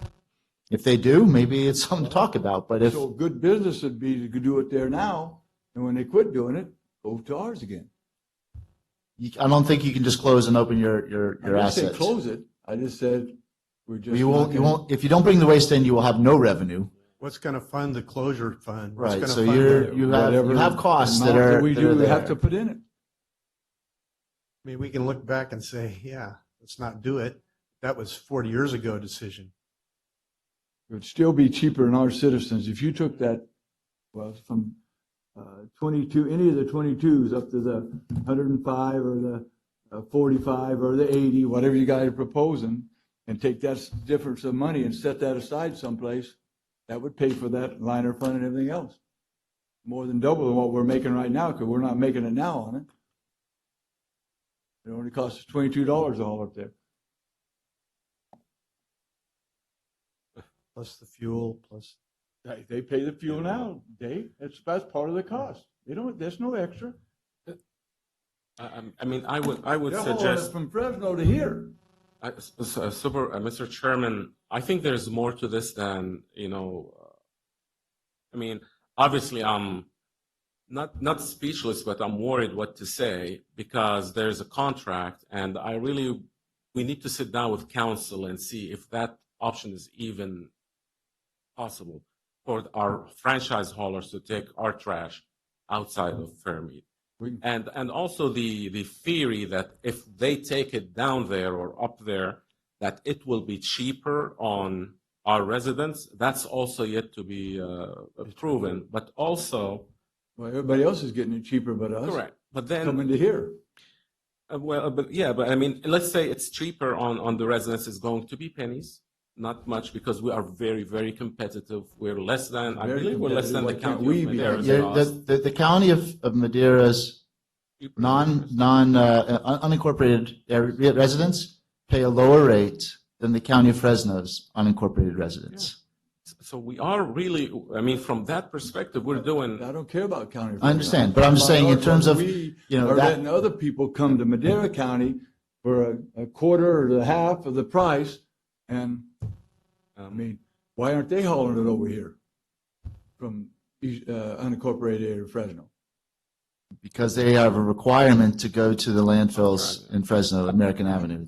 That's their franchise agreement. It's the same way you have a franchise agreement that prevents your haulers from going out of your franchise. They have the agreement that prevents their haulers from going out of their franchise. What do they pay more than $22? They pay more on a per household basis. When you look at the per household cost for what waste services in Fresno County, it is higher than what you're paying in Madera County. Have to see it. Lisa, it's also Supervisor higher Rogers. percent. Yeah, in hindsight, I wanted to just kind of piggyback on what Brett said. You're absolutely right, Brett. 6 years ago, if we would have, kept the rates up just a little bit, we were doing it with a bent toward helping our residents. That was our whole mindset. That's where we were. But in hindsight, was it a really good business decision? No. We should have kept the rates up a little bit and escalating at a regular pace to keep up with the cost of doing business. Now, which we can't change that. That's history. Now we're catching up in one big felled swoop. And that is a problem because people see it as gouging and what have you. But I'd again like to point out that that's on us. That's not on our consultant. That's not on our landfill operators. That's on us because we made that decision based on, if you want to fault us for trying to help our residents and keep the costs lower. And in hindsight, yeah, we could have done a little bit better job of keeping those rates up, which I think if you examine it in the overall spectrum of things, if you average it out, they're probably over time paying the same thing they would have paid all along. Nice. Because you can't make a profit in utilities. You can't. It's against the law for us to make a profit and subsidize something else in that utility. So the fact is that the money was going to be paid eventually. We're just asking for it in a bigger lump sum later than we did earlier. That's my point. Supervisor. I mean, there's, of course, true statements, but also I want to let you know, you guys, or maybe I wasn't part of the team back in 2012, but I understand we were operating on emergency mode. Right. Correct? And that was the best thing we did, or your board did, to the consumers. I understand that the recommended rate was fairly by John, and you guys decided to go for the consumer 22. And so basically we went against the recommendation by staff and our consultants. But think of it as stages. Our main concern then was we're just doing an overall, we're replacing the operation of the landfill, again, emergency mode, and our main concern is compliance. So Right. How do we do it? Just let's bring more tonnage. Okay, now go hunt for tonnage. Okay, what do we do to hunt for tonnage? Scale house situation. And fill We our- have our violations. Fix the landfill gas and move on with working with this team together. That's step 2 is 2014, I would say. 2016, and we started recycling and cart services, which wasn't even the way these contracts were at the inception. Then step 3, 2 years ago, we're steady. We're starting to recoup the losses. We are generating profits. We raised the tipping fee for the franchisees, which really affects very minimally our consumer at their pocketbook, right? So now we're good. We paid our loans. We paid millions of dollars literally and saved millions of dollars in regulatory costs and saved millions of dollars and in potential violations. Now we have options. Now we're normalizing. We were Forming, and now we're norming. Exactly. So when I came to your board last month, and there was two things. We have the CPI and fuel indices, which is by contract we must do, right? Which went into effect, by the way, by July 1st. And I apologize for all the delays. That's on me, because we want to do just one rate increase in July, because not only we have the CPI and everything, we also have these capital improvements at the landfill, even though it's only in average $1.50 per household increase in average. When we go for these franchise haulers from $40 to the $55 recommended, it will only increase their cost $1.53 in average, which Might will not be be much per month. But it's a lot of money for a lot of people. Correct. But But a lot of people Exactly. always drop this just from that CPI. I completely I got understand. about 10 calls the first week that they sent out the bills. I understand. I mean, I really understand, and There's I other feel, people who can't afford it. absolutely, it's true. But we have to present to you the facts. We have to present to your board the facts that now, 18 more months into the future from the last update, we have captured 2 new cells to be lined. And I wouldn't blame the flow of waste. Really, we were still within our 900 yards per ton average, if not even less. But and especially we took into consideration the new developments in in the eastern corridor in Madera County. I mean, just municipal waste alone, and that this is all coming in at the franchise rate. So we are sitting. We're doing okay by managing this asset. It's just we're presenting to you the future needs for it and what it would take per the contract and per government code, what it would take for us to cover those expenses. And it is your choice. Let's say it's a menu item. We're suggesting, no longer subsidizing North Fork and just charge 105 per ton. Maybe that's not a good idea. Suggest another number, or I have to bring to you all the facts so that in the future, you won't come and say that I failed you again. And I apologize if I did in the past. Supervisor Frazier. Tom, we talked about this. This is exactly the discussions that we have with our special districts, that nothing was ever changed. We never did any 218 elections. We never did anything for years and years. And then everything has to get caught up all at once, pay back debt. On everything that we do, you always ask for that CPI increase, or to build it into any contract that we have, so that we're not. Got it in here. So It's that- been yeah. working perfect, I thought, until we get another notice that we don't have enough money to do what we said we could do a year and a half ago. Yeah, and so what I was going to ask, when we go to this and there's a CPI, that should be what it follows now, right? Do we just not take enough of a bite of an apple, or do we just incrementally bring this up, from 69 to 85, and then in 2 years it goes to 96, and then 2 years after that it goes to the 106.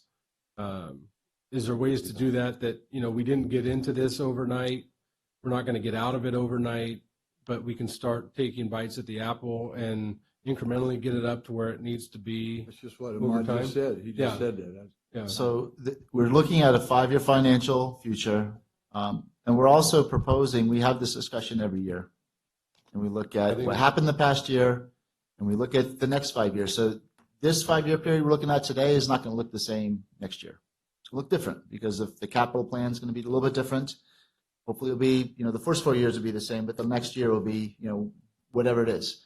I do argue they may be in a position to reduce rates at that time. You may be looking at a financial future that says, you know what, we need to make sure that we are meeting the goals that we've set for ourselves, which is your capital reserve, pre-funding things, only setting rates to cover costs. That's all you're doing. You're not making money, as you're not being enriched, but you want to be prudent in doing this. So I think every year you have this opportunity to take a look.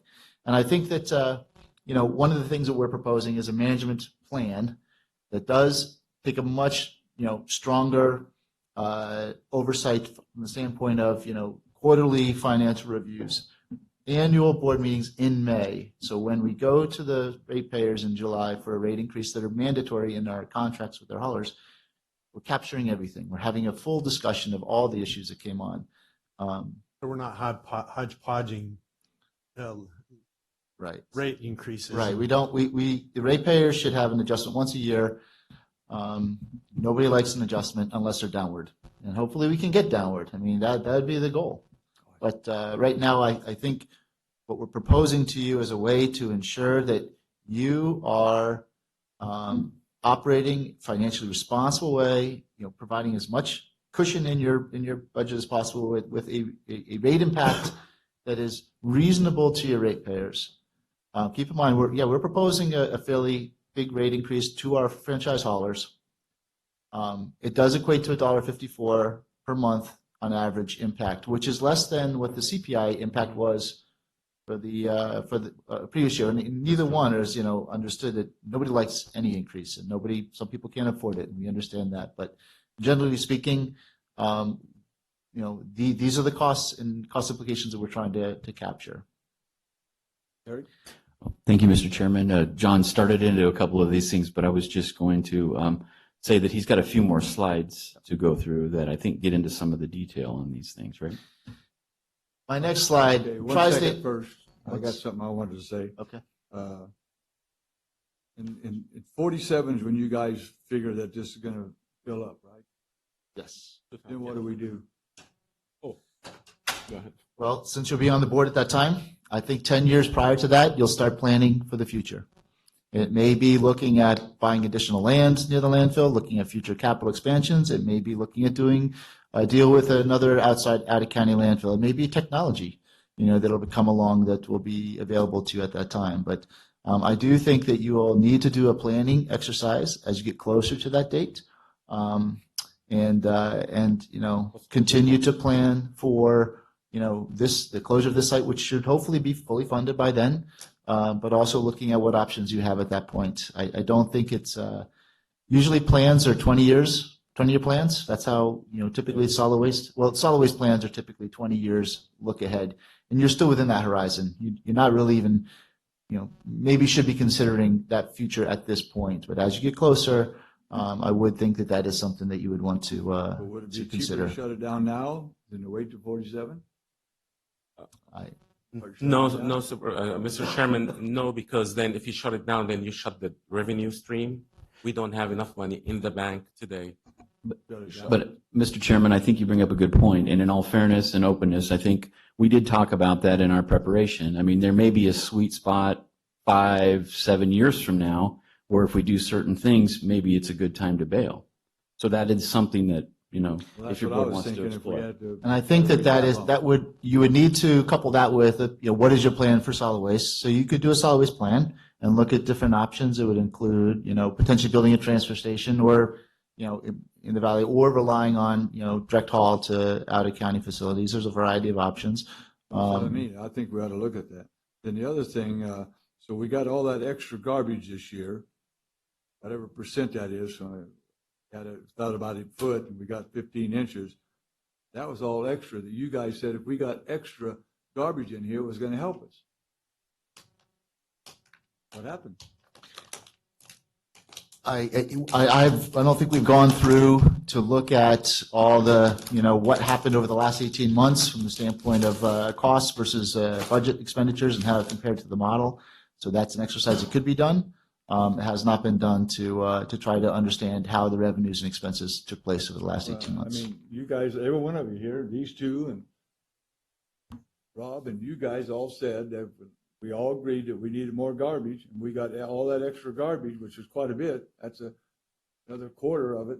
And here we are talking about not enough garbage, not enough money. Well, it's not enough revenue. It's a question of revenue, not garbage, but it's revenue. But John, Failed. I don't know what failed, but something did. Because we did bring in a whole bunch more garbage, and here we are discussing this. It ain't enough. Mr. Chairman, if I may ask a question to John, is it fair to say that if we wouldn't have taken in what we've taken, the situation would be a lot worse? Yes, right now? that is a fair statement. How can you prove that? You told us, every one of you told us that, and we agreed, obviously, that we bring all that extra garbage in, we're going to be sitting like fine ducks around here. Now we're shooting ducks, thinking. Mr. A Chairman. lot more extra than we even expected. Well, Mr. I mean, Chairman. that's a lot of extra. The lining of the new cells is imminent. That's it. Just wasn't within the last 5 years. It is now.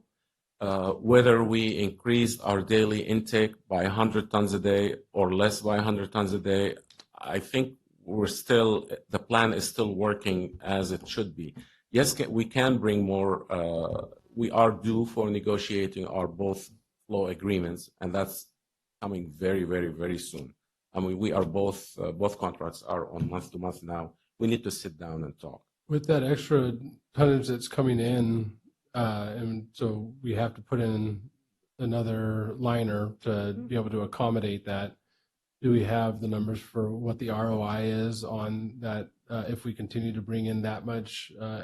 Because at some point, we'll pay for that liner, and then we'll be making money when we don't have to put in the second liner, right? So right now, just like you our did pro with- formas on the financials are not based on additional tons beyond the 200 tons that you've already committed to. So that is from a financial pro forma perspective, we're not proposing that. I think that it is a question to me as to the it's better to bring in waste at a higher rate, obviously. And so the question is, rather than bring it in at 22, can we get a little bit more money out of the waste we already have coming in? And that would make a financial situation that much better. I think that there is concern about bringing in too much lower cost waste, because I think it does put things out of balance. And we haven't done a whole lot of sensitivities all over that. Isn't that where we are right now? I don't think it's how exactly. much extra. We always said we needed 200 tons to make it balance, right? We didn't say. We said the 200 tons helps. That's what we said. Okay. It helps So to how much extra reduce come the in with rates. that extra 3 inches? I'm sorry. How much extra tonnage came in that extra 3 inches that we were only going to do 12 inches a year? That would make it balance. How much more did that add to it? It would add, if it's 100 ton? if it's 400 a day out of, ton, I mean? it's 400 out of Madera County. Well, that's a Madera County Madera unincorporated. And then 200, 200 from out of county. out of from- county. So it would be about half of whatever that was. So you would have an extra 4.5 inches. It's about 600 to 700 without So we would the have- additional 200 tons. With the additional 200 tons, it comes to about 800 to 900 Yeah, tons. we a would. day. Yeah, we would have had 9 inches just on our 400 tons and 4.5. No, ours was supposed to, was what we were average going to bring in and what they told us, and ours was going to raise it about at 12 inches, and it raised 15 inches, so that's So we don't. another 25%. How much tonnage? That The 12 inches wasn't just ours, right? Because then that means that we're bringing in a lot less than 200. 200 million tons that we needed to balance. Well, because you're only going up another 25% above Right. what we were saying. So if there's 200 coming in and 400, then our 400 wasn't going to make that 12 inches. It couldn't. You mean 12 inches in vertical capacity? Yeah. Yeah, Yeah. and I believe what's being referenced here is an allegation or speculation that there's tonnage being brought into the landfill that's not being accounted for. Yeah. Oh, no. That is, well, Oh, I that's see. been the implication. It's not something that we have any real evidence of. Right. There have been some delays in surveying the, Ahmad, you know that there's been some delays. We haven't had a reading in a certain number of months. So we can't really address that because we don't know. We actually, correct. I mean, the allegations of if there's unaccounted for waste, I, of course, lacking an investigation, I cannot support that Well, statement. we're running the scales. Exactly. But no, because we do have some waste Who's that going to comes in. benefit from that? Yeah. Also, as far as the other issue of the survey and the air space, I mean, yesterday we had an amazing meeting with Red Rock, and we thoroughly investigated. We have a plan to just correct those numbers. I mean, it's an ongoing issue that it was just a one-time thing, and we're addressing it very actively. But I think we That's that extra 25% you're talking about? That extra 3 inches? No, and I think that, excuse me, Mr. Chairman, but that's something that we do need to follow up and look into a little more seriously, I believe. Absolutely. Somebody does. I mean, there's something happened there that we got more garbage. We're supposed to have less dollars. Yes, sir. And less minus dollars. Yes, And sir. we got a whole bunch of extra garbage, and we're in the red. And that's been the accusation of a certain party or parties. Whether or not that's true, we do not know because we haven't had, we haven't followed up, and we need to as staff. We have to get on this, and we have to evaluate. We have to investigate this to see if there's any Add up all the truth. tonnage. See if there's any truth, Let me know what the allegations whether there's any are, and- truth to the allegation. Of course, yeah. Just let me know what the I don't allegations know if there's are. any allegations at all. I'm not Well, even we're- saying that. I'm saying that we were going to average a foot a year, Mhm. and we averaged 15 inches this year. But what's the difference? I mean, did you add up all the garbage? I mean, all the tonnage, and then add up all the dollars? I mean, it'd be simple math on that. I mean, we got the receipts. Yes, but I cannot convert area with tonnage and. And I don't know if Caleb, you have a formula for that. to back up, we don't know for sure We don't the know. amount, No. the inches, or anything. We have to go to square one. Yes, sir. We have to take the accusation, this mysterious accusation. We have to follow up, and we got to find out if it's valid or not. And that's going to take. It might working not be with- valid as far as It I might know. not. I just telling what Right. people told me. That's right. And we need to follow up. We need to take it seriously, and we need to work with our, This with is our a serious folks. matter. Well- Please, yeah, we will. Yes, Rogers. Yeah, if anybody should know, we should, because we run the scales. Does anything go through Exactly. the place without going over our scales that we monitor, that we run? We only have the prison in Chowchilla. There is an understanding ever since that contract was there, which is probably decades. That's a small city. Correct.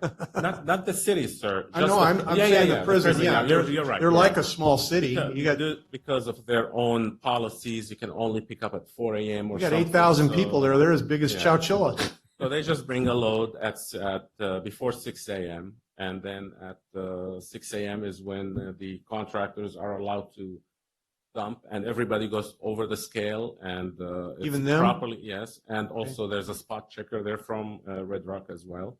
And also one of the things we're doing is we'll just make this even more easy for everybody.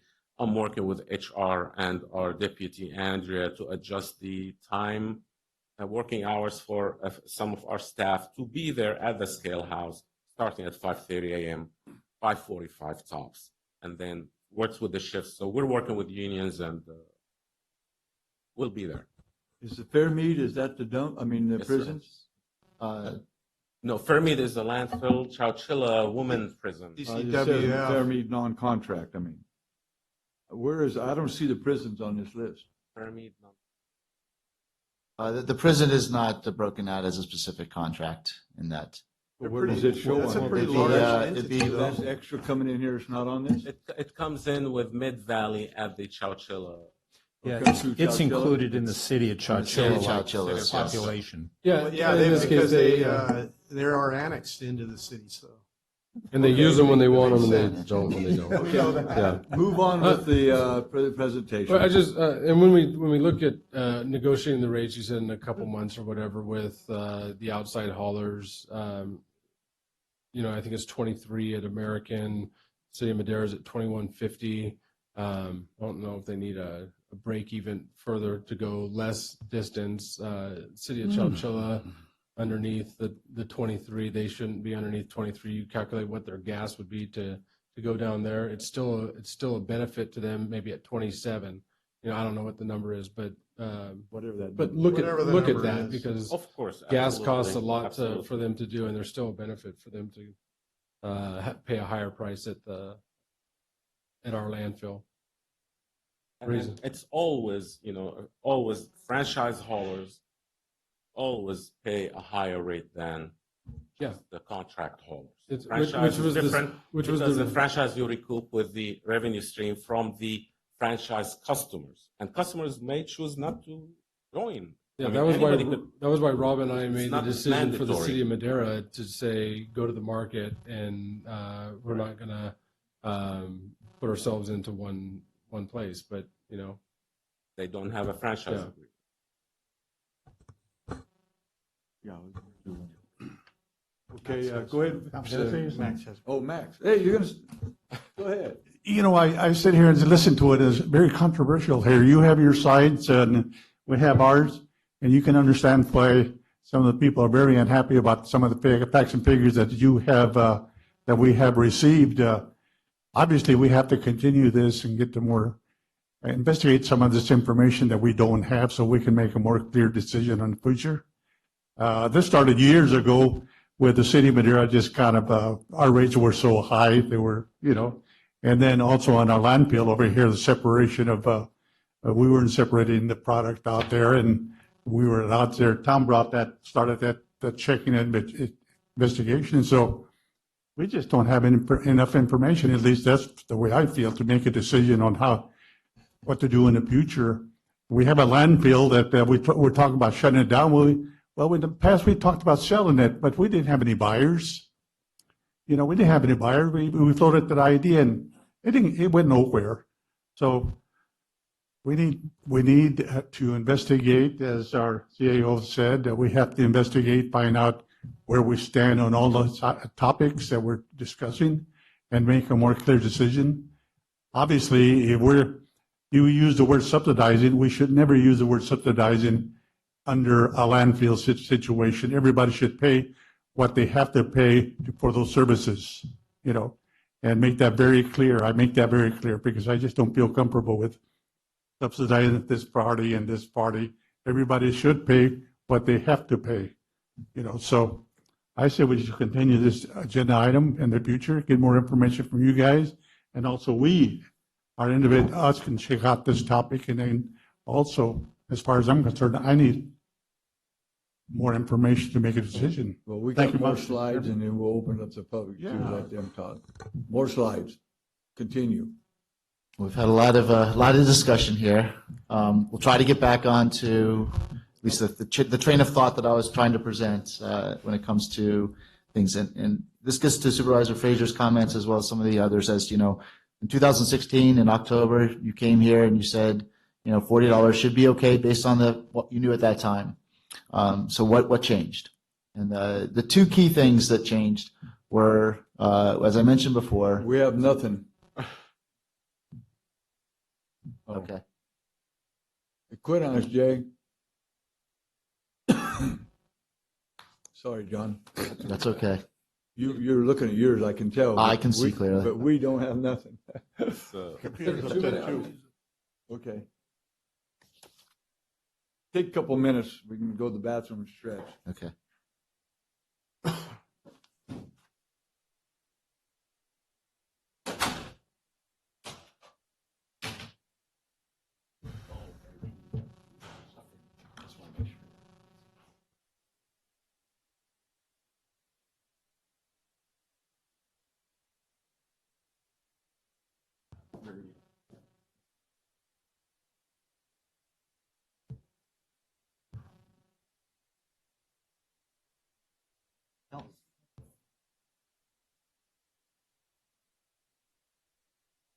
Here we go.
There's two signatures, Rhonda?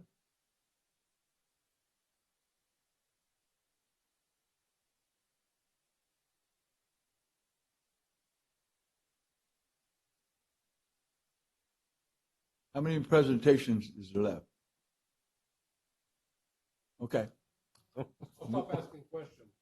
No more questions from This us. is your meeting. I'm going to open up to the It's public. your meeting. after We're here to make sure that we have a good conversation this. and Okay, share information. head on. All right. So again, I know Supervisor Frazier and the rest have sort of asked what happened since 2016. I know Chairman Wheeler, you've asked that question. And I can best explain it looking at three things that I see have happened. And I've not gone back and looked at all your expenditures and all your revenues and how they all matched up because it's not part of what I was asked to do. But a couple things are pretty clear. One is that your 5-year capital window changed a little bit, and again, one additional landfill cell got brought in at the end. And that's quite a bit of money to raise over a 5-year period, especially when you don't have that much money in the bank.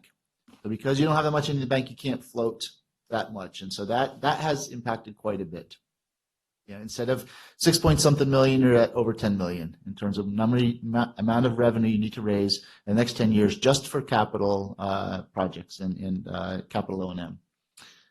A second thing that happened last year, as you probably know, the CPI went up quite a bit.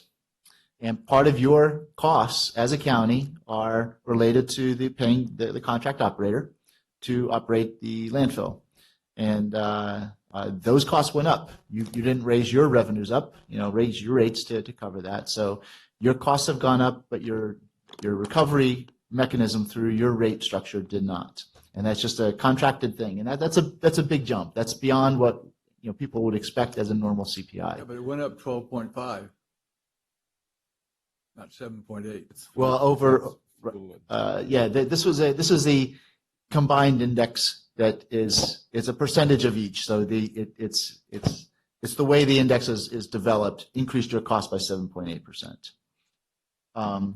We also have been looking to try to find additional tonnage at better rates. And, trying to see if we can get the city of Madeira or the city of Chowchilla or outside tonnages, but really trying to get better rates. And we haven't been able to bring in that kind of tonnage. We can bring in additional tonnage at low rates. That doesn't help as much as bringing in more tonnage at higher rates. So those three things, the first two are the most important in terms of what has really changed from 2016. So if you had to put it in a nutshell, those are the two key talking points that I would say are impacting our 5-year pro forma.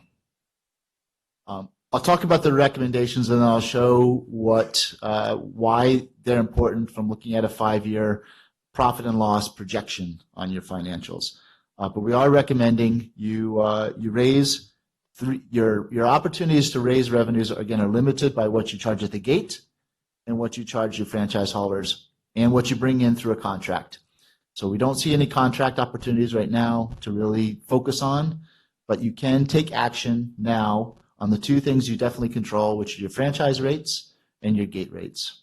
Both of we think you can do and still maintain competitive services, maintain fair rate structures to your ratepayers, and help your revenue structure. So the first is increase the hauler tipping fees to your franchise operators from $40 to $55 a ton. And that's a big jump.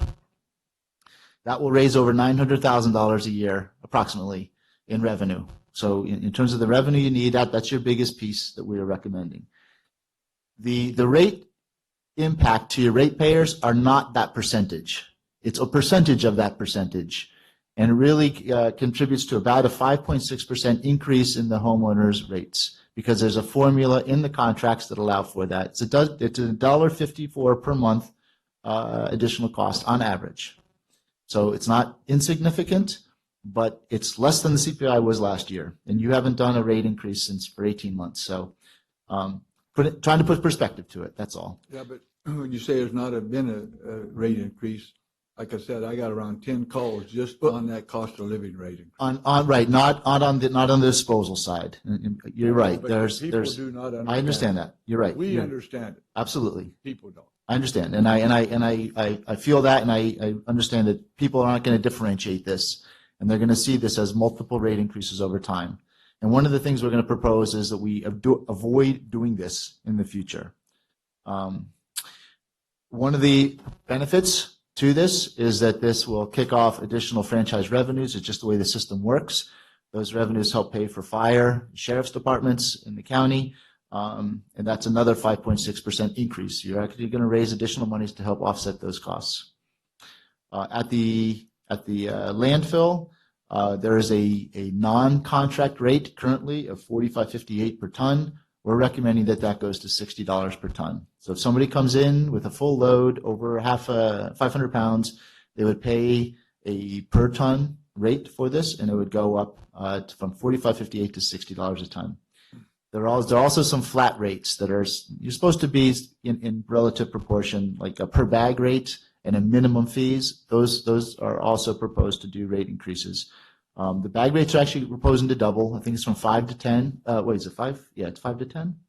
And a minimum fee up to 500 pounds, up to $20 a ton from 15. So there are some proposed increases. I think that those are very, in the business of garbage, those are affordable rates. And when you compare them to other places, you're still in a very affordable rate structure. Doing that rate increase at the landfill would be about $200,000 per year increase.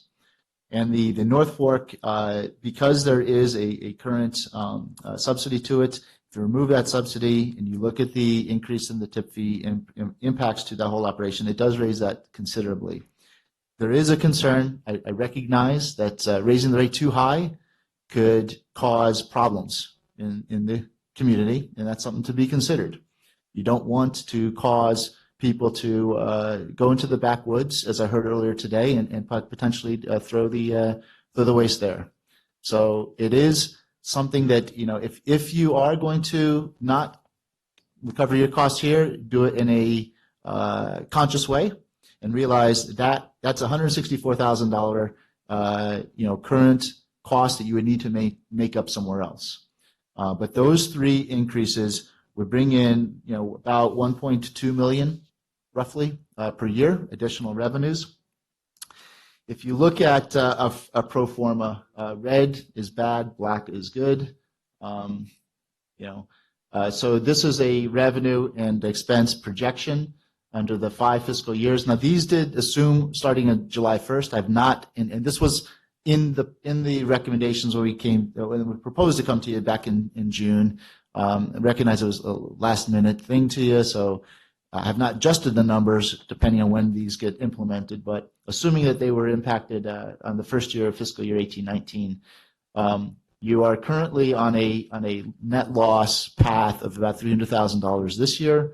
When you factor in the closure fund that we're proposing you do every year, $125,000, you're almost at over $400,000 net loss. You're starting the year with about $600,000, so you end up with a little over $200,000 in the bank at the end of the year next year if you don't do anything. The following year, if you need to build a landfill, you have no money basically to start with. You have $200,000 in the bank you start with. You're going to have a net loss of over $2.5 million, or about $2.5 million. So you're now borrowing money somehow to pay for this operation. And by the end of 5 years, you're at a net cumulative loss of about $3.4 million. That's without doing anything based on the current situation and the assumptions that are in there. And again, this is a 5-year look ahead. If you look at the 5-year look ahead, based on the changes that we have proposed, you still will have years that you will have losses, but you will have some money in the bank to offset those losses. So at the end of the first year, you will have raised over, you're about to your 1.5 million, which we're proposing in terms of your operating reserve.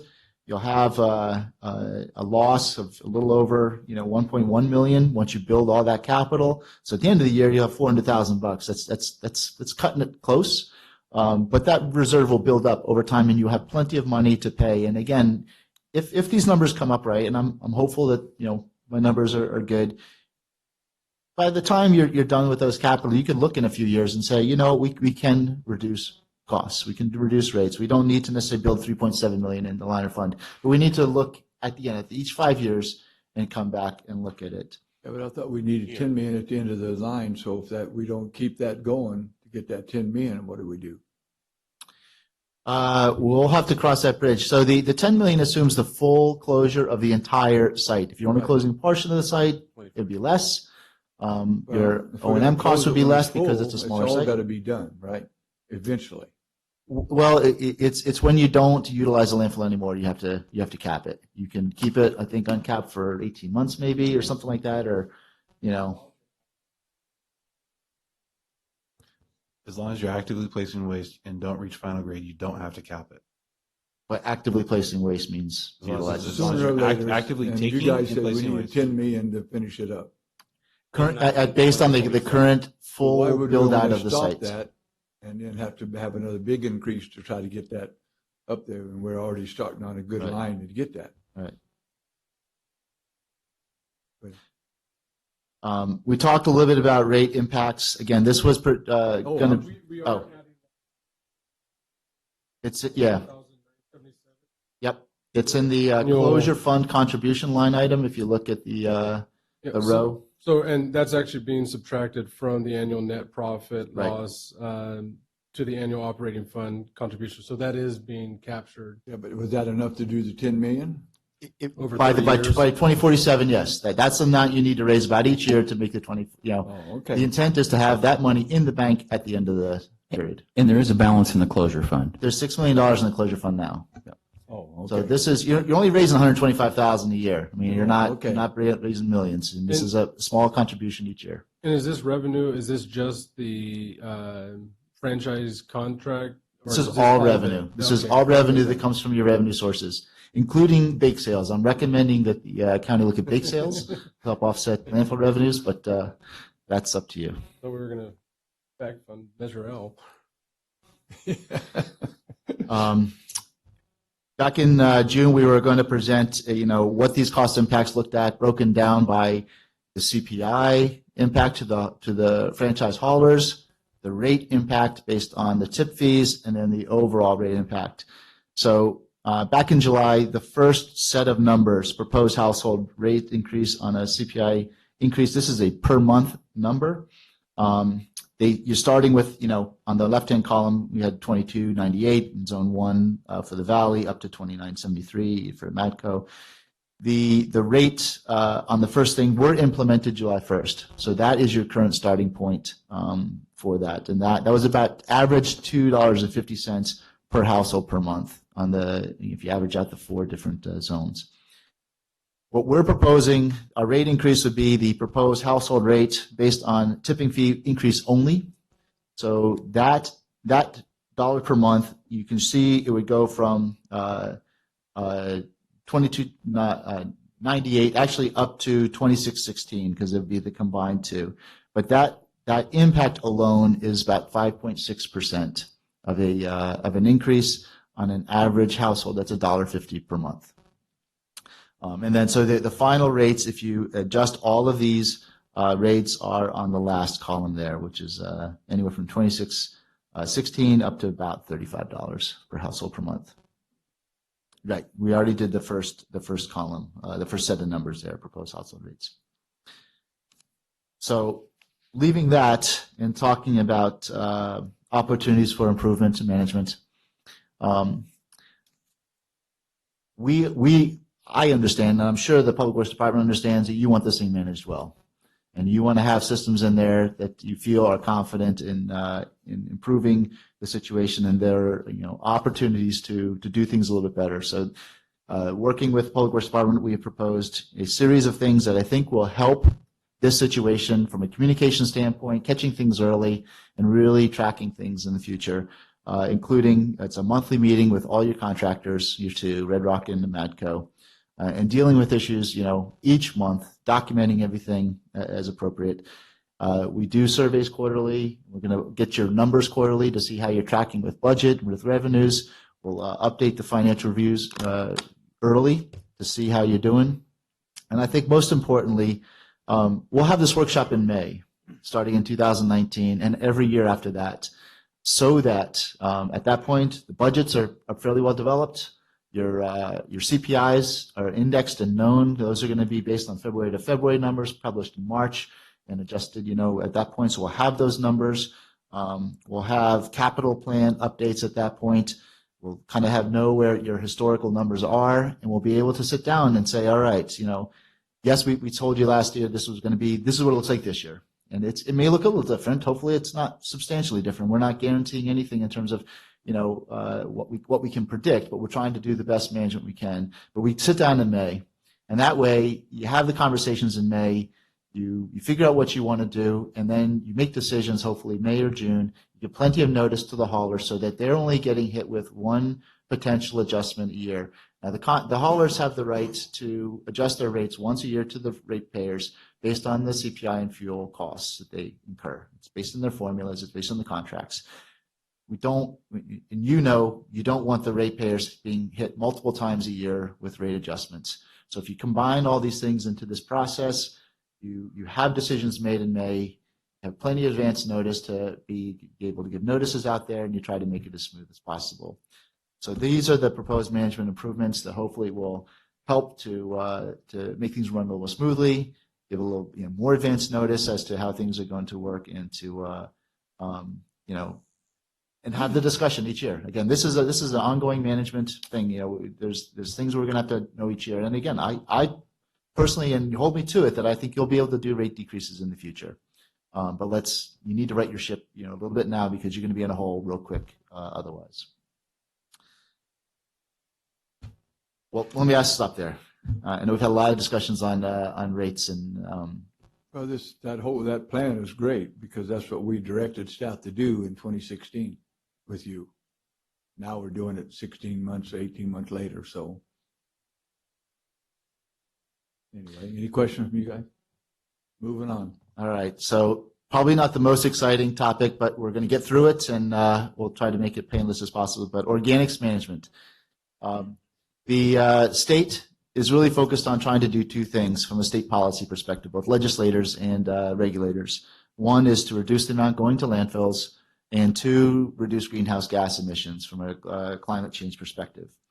There are two primary pieces of legislation that are being either enacted or is in the process of regulatory rule development. AB 1826 is Assembly Bill 1826, was passed years ago. It requires the recycling of organics food waste, typically, but also organics is food waste and yard waste. So just putting the definition of what organics is, it's generally considered food waste and yard waste. That organics generators, businesses that generate a certain quantity, have to recycle it. So there's no real teeth into that legislation. So if you don't do it, what's a cow recycler going to do? I don't know. But your obligation as a county, I think, is to work with your franchise haulers to make the opportunities to recycle that possible. The SB 1383 it's a much broader legislation. The rules are being developed now with Cal Recycle. They're supposed to be developed either this year or next year, and it's really targeting removal of organics from landfills to reduce climate gases.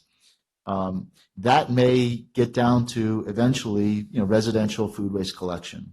We're not there yet, but that's going to further strengthen the need to have commercial organics collections. So the county developed an organics management plan, working with my prior firm. I started with GBB and completing the plan, and that's you should have a copy of it. And it does a couple things. One, it addresses the food and yard waste, which makes up organics. It has the programs implemented by your franchise haulers. Your responsibility is for unincorporated areas. The cities are on their own as to how they address it. And so your obligations are really to the unincorporated areas. And your services are provided for the franchise haulers. So we're working with them to define a series of services that can be provided that are consistent with the law. They're expensive as heck. They're not going to be, people are not going to be pleased to have that service, and they're not being forced per se to have it, but it's important that you offer it. And at some point, there may be enforcement mechanisms on this state that are going to come down. It's just they're not well defined yet. But you'll have organic services. You may have residential services. Not only do they have to collect it, but they have to do something with it. I was going to say, where are they going to put organic yards at? they could be. They have to take it to an approved facility. It could be a composting facility. is typically what it will be. It could be, an anaerobic digestion facility. There are facilities being built around the state. We're not proposing any in Madera County to deal with it. Nobody's proposing any here now. There are some farmers, I think, that take some food waste, but formally, it's up to the franchise haulers to identify markets and to get it there and deal with it. So, both the services and the prices will be identified in amendments to the franchise agreements. These services are proposed to start October of 2018. So October 1st at the beginning of that quarter is when these services, if the plan is approved by the board. That gets us to amendments to the franchise contractors. We are proposing to come back to the board, twice potentially, and one of them was due to the rate increases. We are proposing, I think, to come to the board in August 21st, to see if you would consider the rate increases. Again, they're needed. By putting them off, it's going to create more problems down the road. But that's the first thing. In September, we hope to have all the contract language worked through, and the contract language is in these various categories. And again, thanks to the honorable auditor who put a lot of time and effort into identifying issues that needed to be resolved in the audits. We're taking those recommendations and clarifying, including clarifying language in the contracts as appropriate. We are defining new services, as we've mentioned, the organics collection services and marketing services, as well as C&D as construction demolition debris. Some of the developers are wanting to make sure that they're complying with green building standards. That means that they have to make sure that the materials that they are generating as waste get recycled. And that service was not defined in the contracts. So we now have defined service. We have to incorporate those rates and services into the contract. All fees, one of the issues has been that there's a lot of services that were not well understood when we started the contract that are needed by different customers. They're all now going to be defined in a very large, rate schedule that will be incorporated into the contracts. One of the recommendations of the auditor was that these contracts really should have audited financials. We had reviewed financials as a standard in the original contracts, and that was a cost-saving measure versus audited. We wanted to try to, again, reduce costs as much as possible. But these contracts are of a size that we think the auditor is correct that we will have audited financials. These will have a cost to the franchise operators. We're including that in the discussions and trying to figure out the impacts of that. And lastly, other issues, we need to make sure that we are clearly dealing with issues that define the franchise area, as well as who's in and who's out of the franchise customers. So those are things that may come back to you and need to be discussed because it's probably up to you to make those calls. But those are the things we're hoping to address in the franchise agreements. And I think that is it for our presentation. So again, August 21st is when I think we're proposing to be back here with the rate discussion, and sometime in September with the amendments. Any questions from the board members? Okay. Yeah. All of us did. I think every one of us. Okay, I'm going to open it up to the public. Who'd like to come up first, Todd? Honorable Todd. I better get that right. Carl did Google it. Your Honor.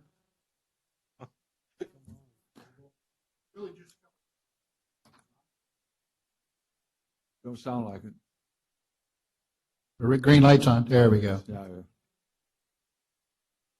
Yeah.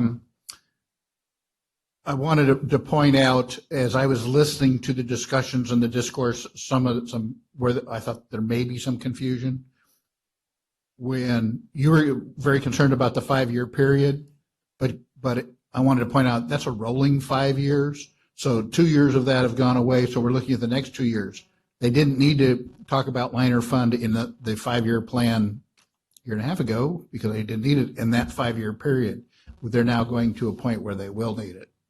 The other clarifying point is is why we would accept waste at a lower rate rather than the higher rate that would seem to be unfair to our present rate holders.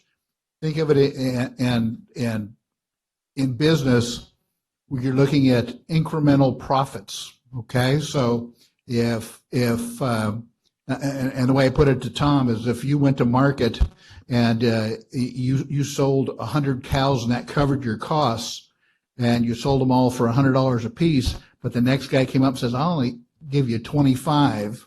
Would you rather have 25 a piece or no a piece? And so your add-on incremental cost, you've covered all your fixed costs. Anything you take in over and above that is almost no cost. So I think what they were attempting to do in the past was they're saying, okay, we need to have in order to cover all of our costs, we need to have this revenue. And so we can accept a cheaper waste as long as we get to that revenue projection to cover our expenses. So that's why it made sense to accept waste with less gross and a lower margin. That's really all I had to say on those items. Yeah, you know, in business we'd say, yeah, I'd rather have some profit than no profit. Now, if I've covered my overhead costs, if I sell the next pizza for $5 and I make $4, that's better than not selling it and making $0. Make sense? That's really all I had.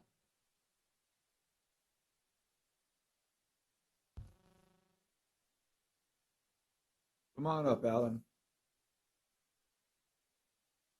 Picking your nose too while you do. Thanks, Tom. Alan Davis, General Manager for Red Rock. Thanks for letting me speak. I think, as you guys know, I've been in the garbage business and in landfills my whole life now, since I was just a young kid. So I've seen a lot of different landfills, a lot of different parts of the country, and how all things work. And like Mr. Miller was saying, it's very important, I think, to understand that difference on the fixed cost. And landfills have very high fixed cost. For example, Fresno County, American, you talked about it. The city of Fresno has 1,000 tons a day, just themselves, plus all the other stuff that goes into there.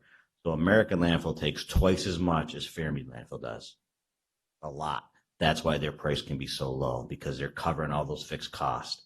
Merced had the same issue that we had in Madera County. They went after Bay Area trash and they brought a bunch of it down, doubled their amount of trash coming in per day, had us by charging very cheap rates to get it out of the Bay Area to cover the transportation differential. Same thing in the low 20s.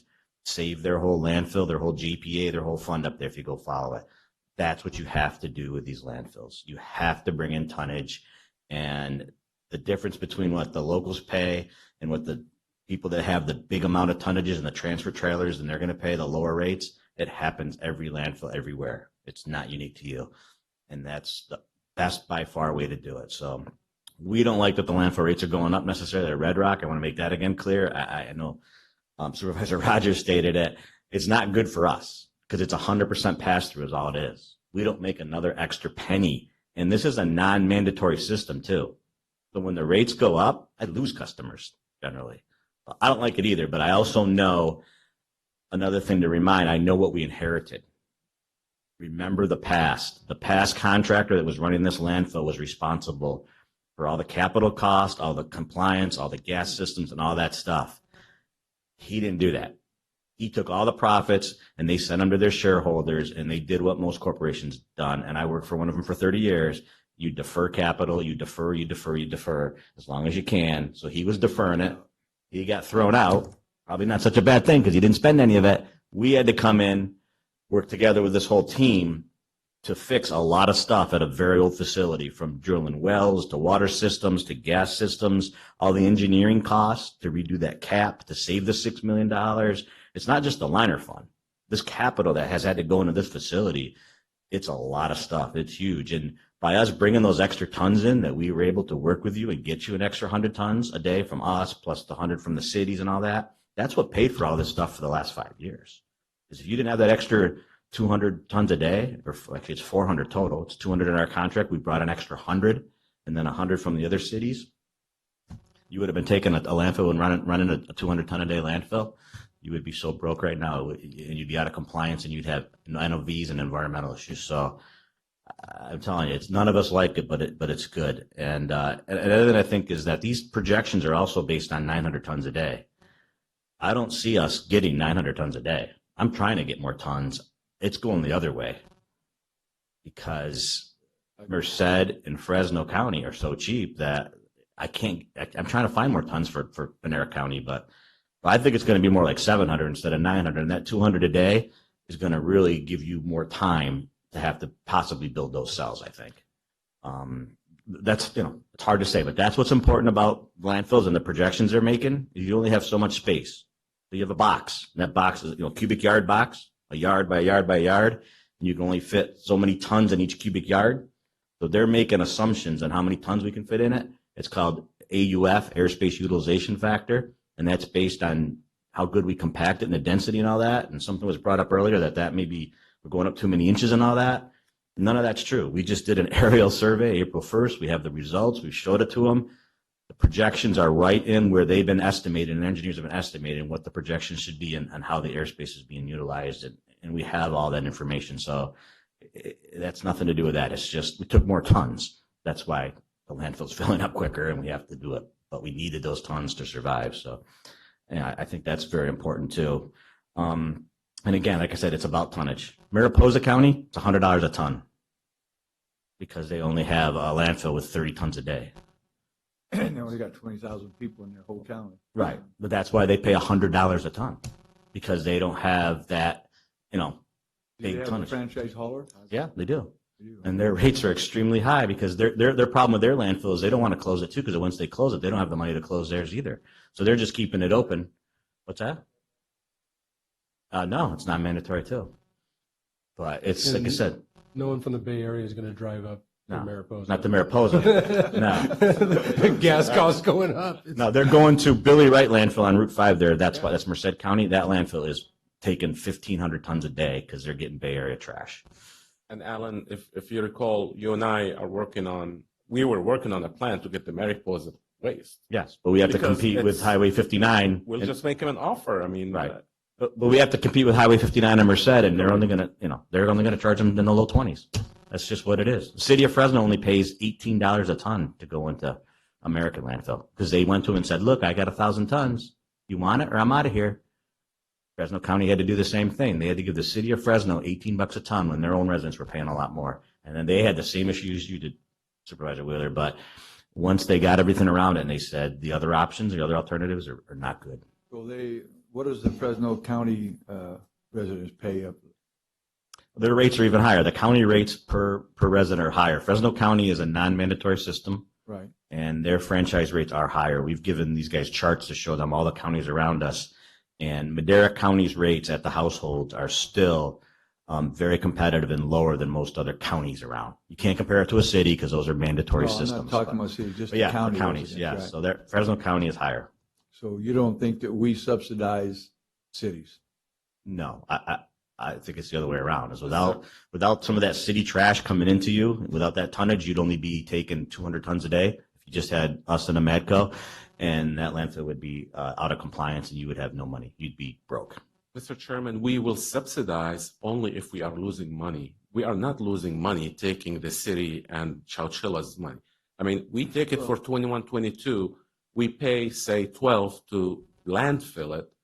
Then we have $9-8 to pay staff and then put the rest in the bank. So there is no subsidy there. That's what I was asking on the Yeah, internal there's no cost subsidy. of what it would cost to bring All the other costs are fixed. They're not going to go away. You still have to have a correct. mod, an Oscar, and all those people, your scale house people. You have the same amount of people there, whether you take 200 tons a day or whether you take 800 tons a day. It's incremental revenue. It's just how the landfill business works because the fixed Thank costs are very high. So. We don't have to have a mod. We No, choose, we to, have, we choose to have a Besides mod. my- Yeah. You don't have to have me. But Did you want to ask him a question, or do you want? Yeah, go ahead. Supervisor Rogers.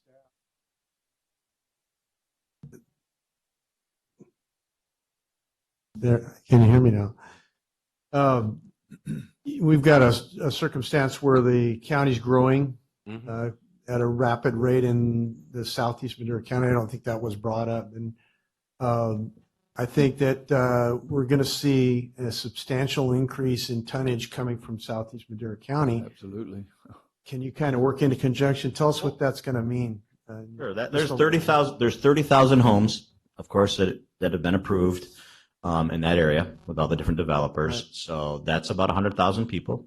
And I think it's about, 25 years, whatever it's going to take. It'd be as big as Clovis. So, yeah, that's definitely a lot of tonnage. The good news about that, too, is those developers and those PUDs, those planning to develop, have put into their what do you call Mandatory it? collection. Yeah, mandatory collection, right, into their homeowners association, and it's required, so they have to do it. So that's very good news, because that way that stuff can't leak out.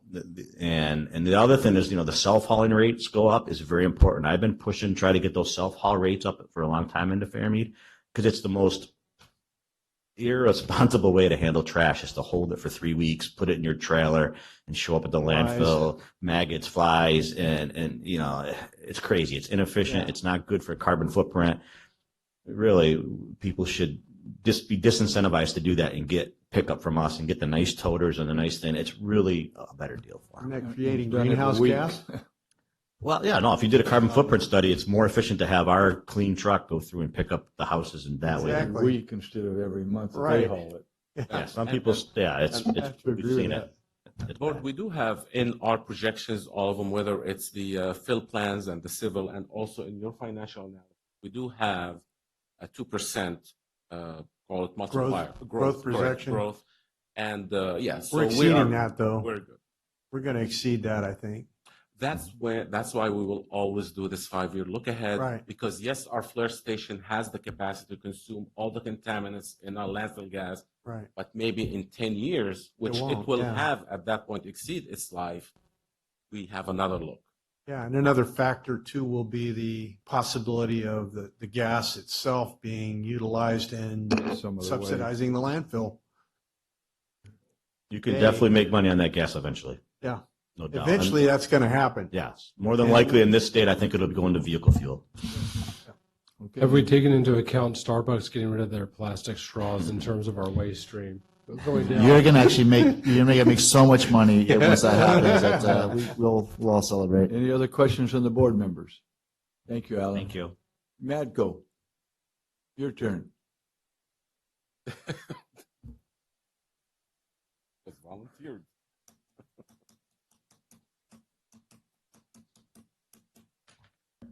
Hello, Chairman, supervisors, and county staff. Pretty much what Alan touched on. We're well away from the landfill business. We just pick the trash up and send it down to Alan and Richard. So the business of what you guys are going to do with it and how you're going to charge it, we'll do what we get told to do. If there is an increase, I do like the idea that going forward, there's only going to be one increase per year in July, because potentially this year, we've had the July increase for the cost of living and the fuel index.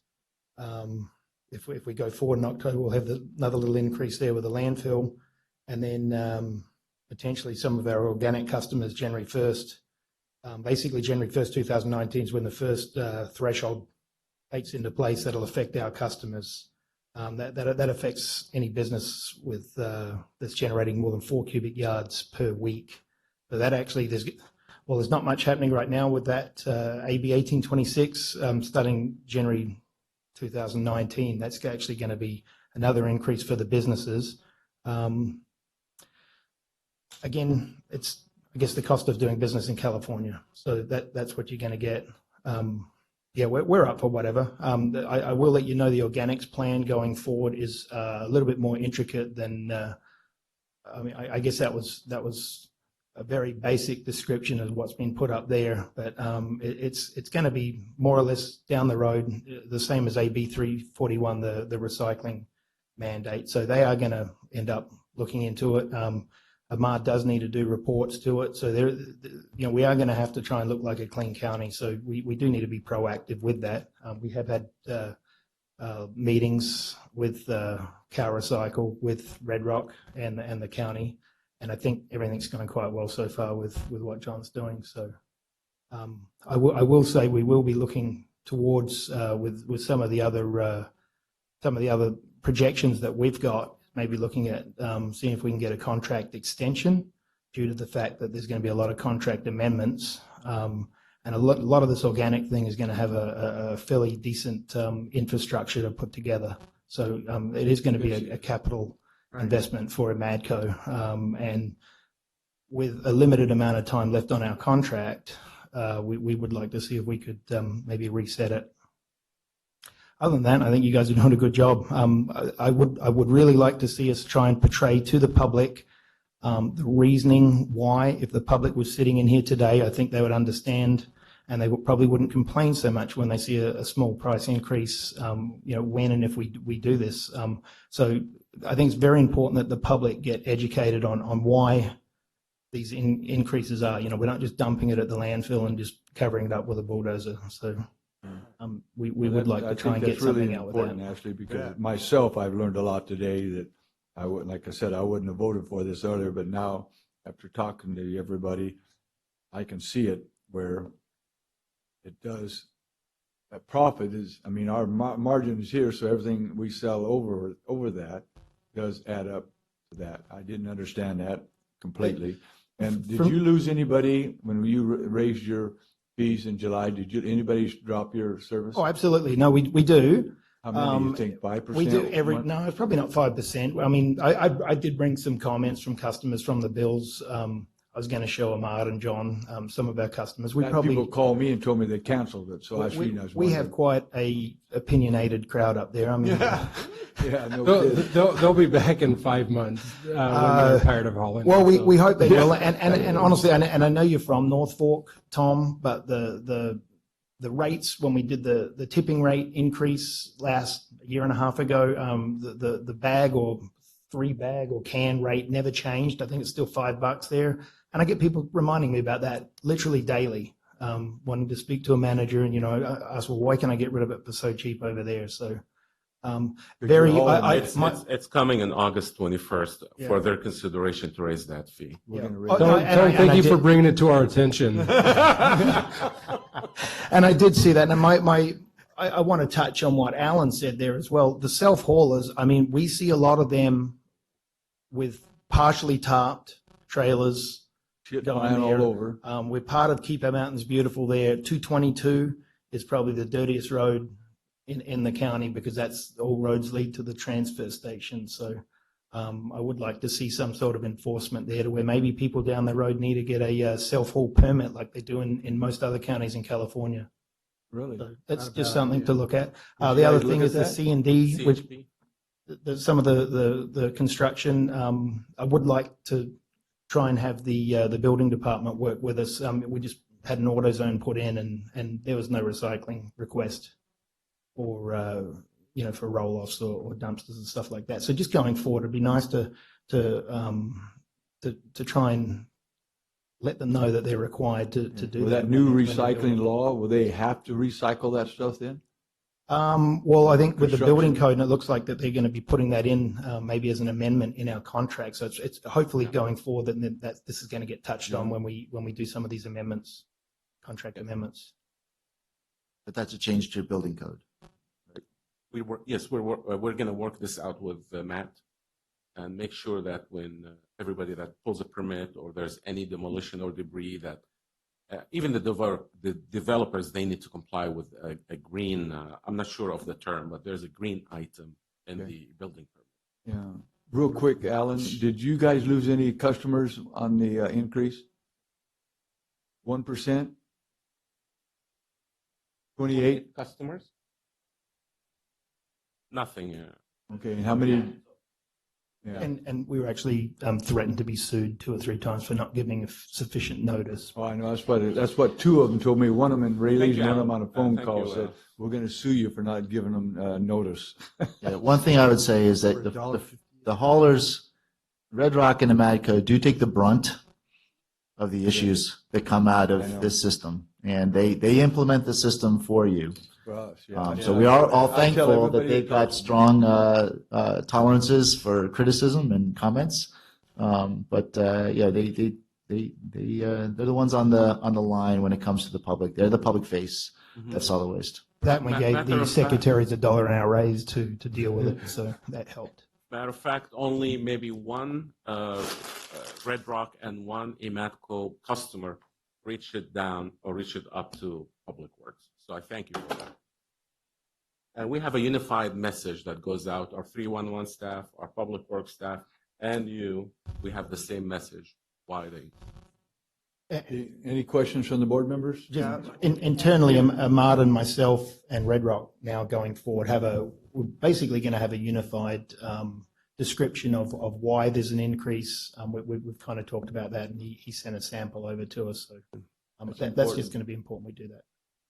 Yeah, I think, too, you bring up some good points about the need for, if we could ever reach it, mandatory collection. Somehow we've got to get there because the self-haulers are creating garbage all over the county. This is part of a lot of them are doing this. And when I have to haul stuff as a businessman on my loads, I cover them.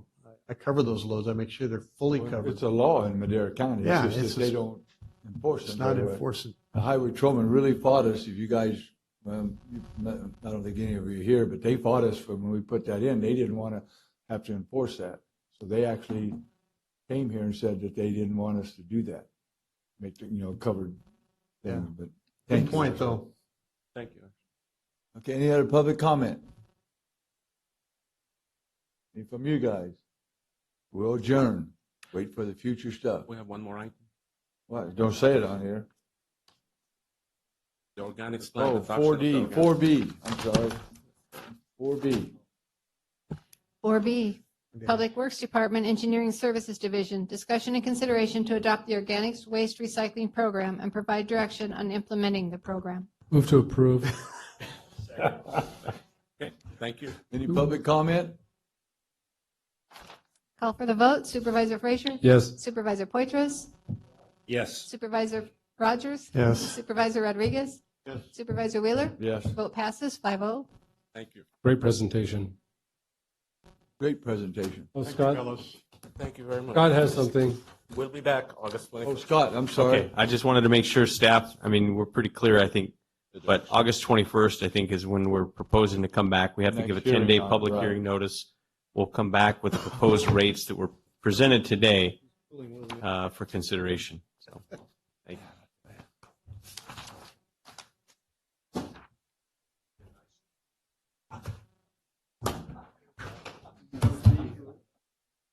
Yeah.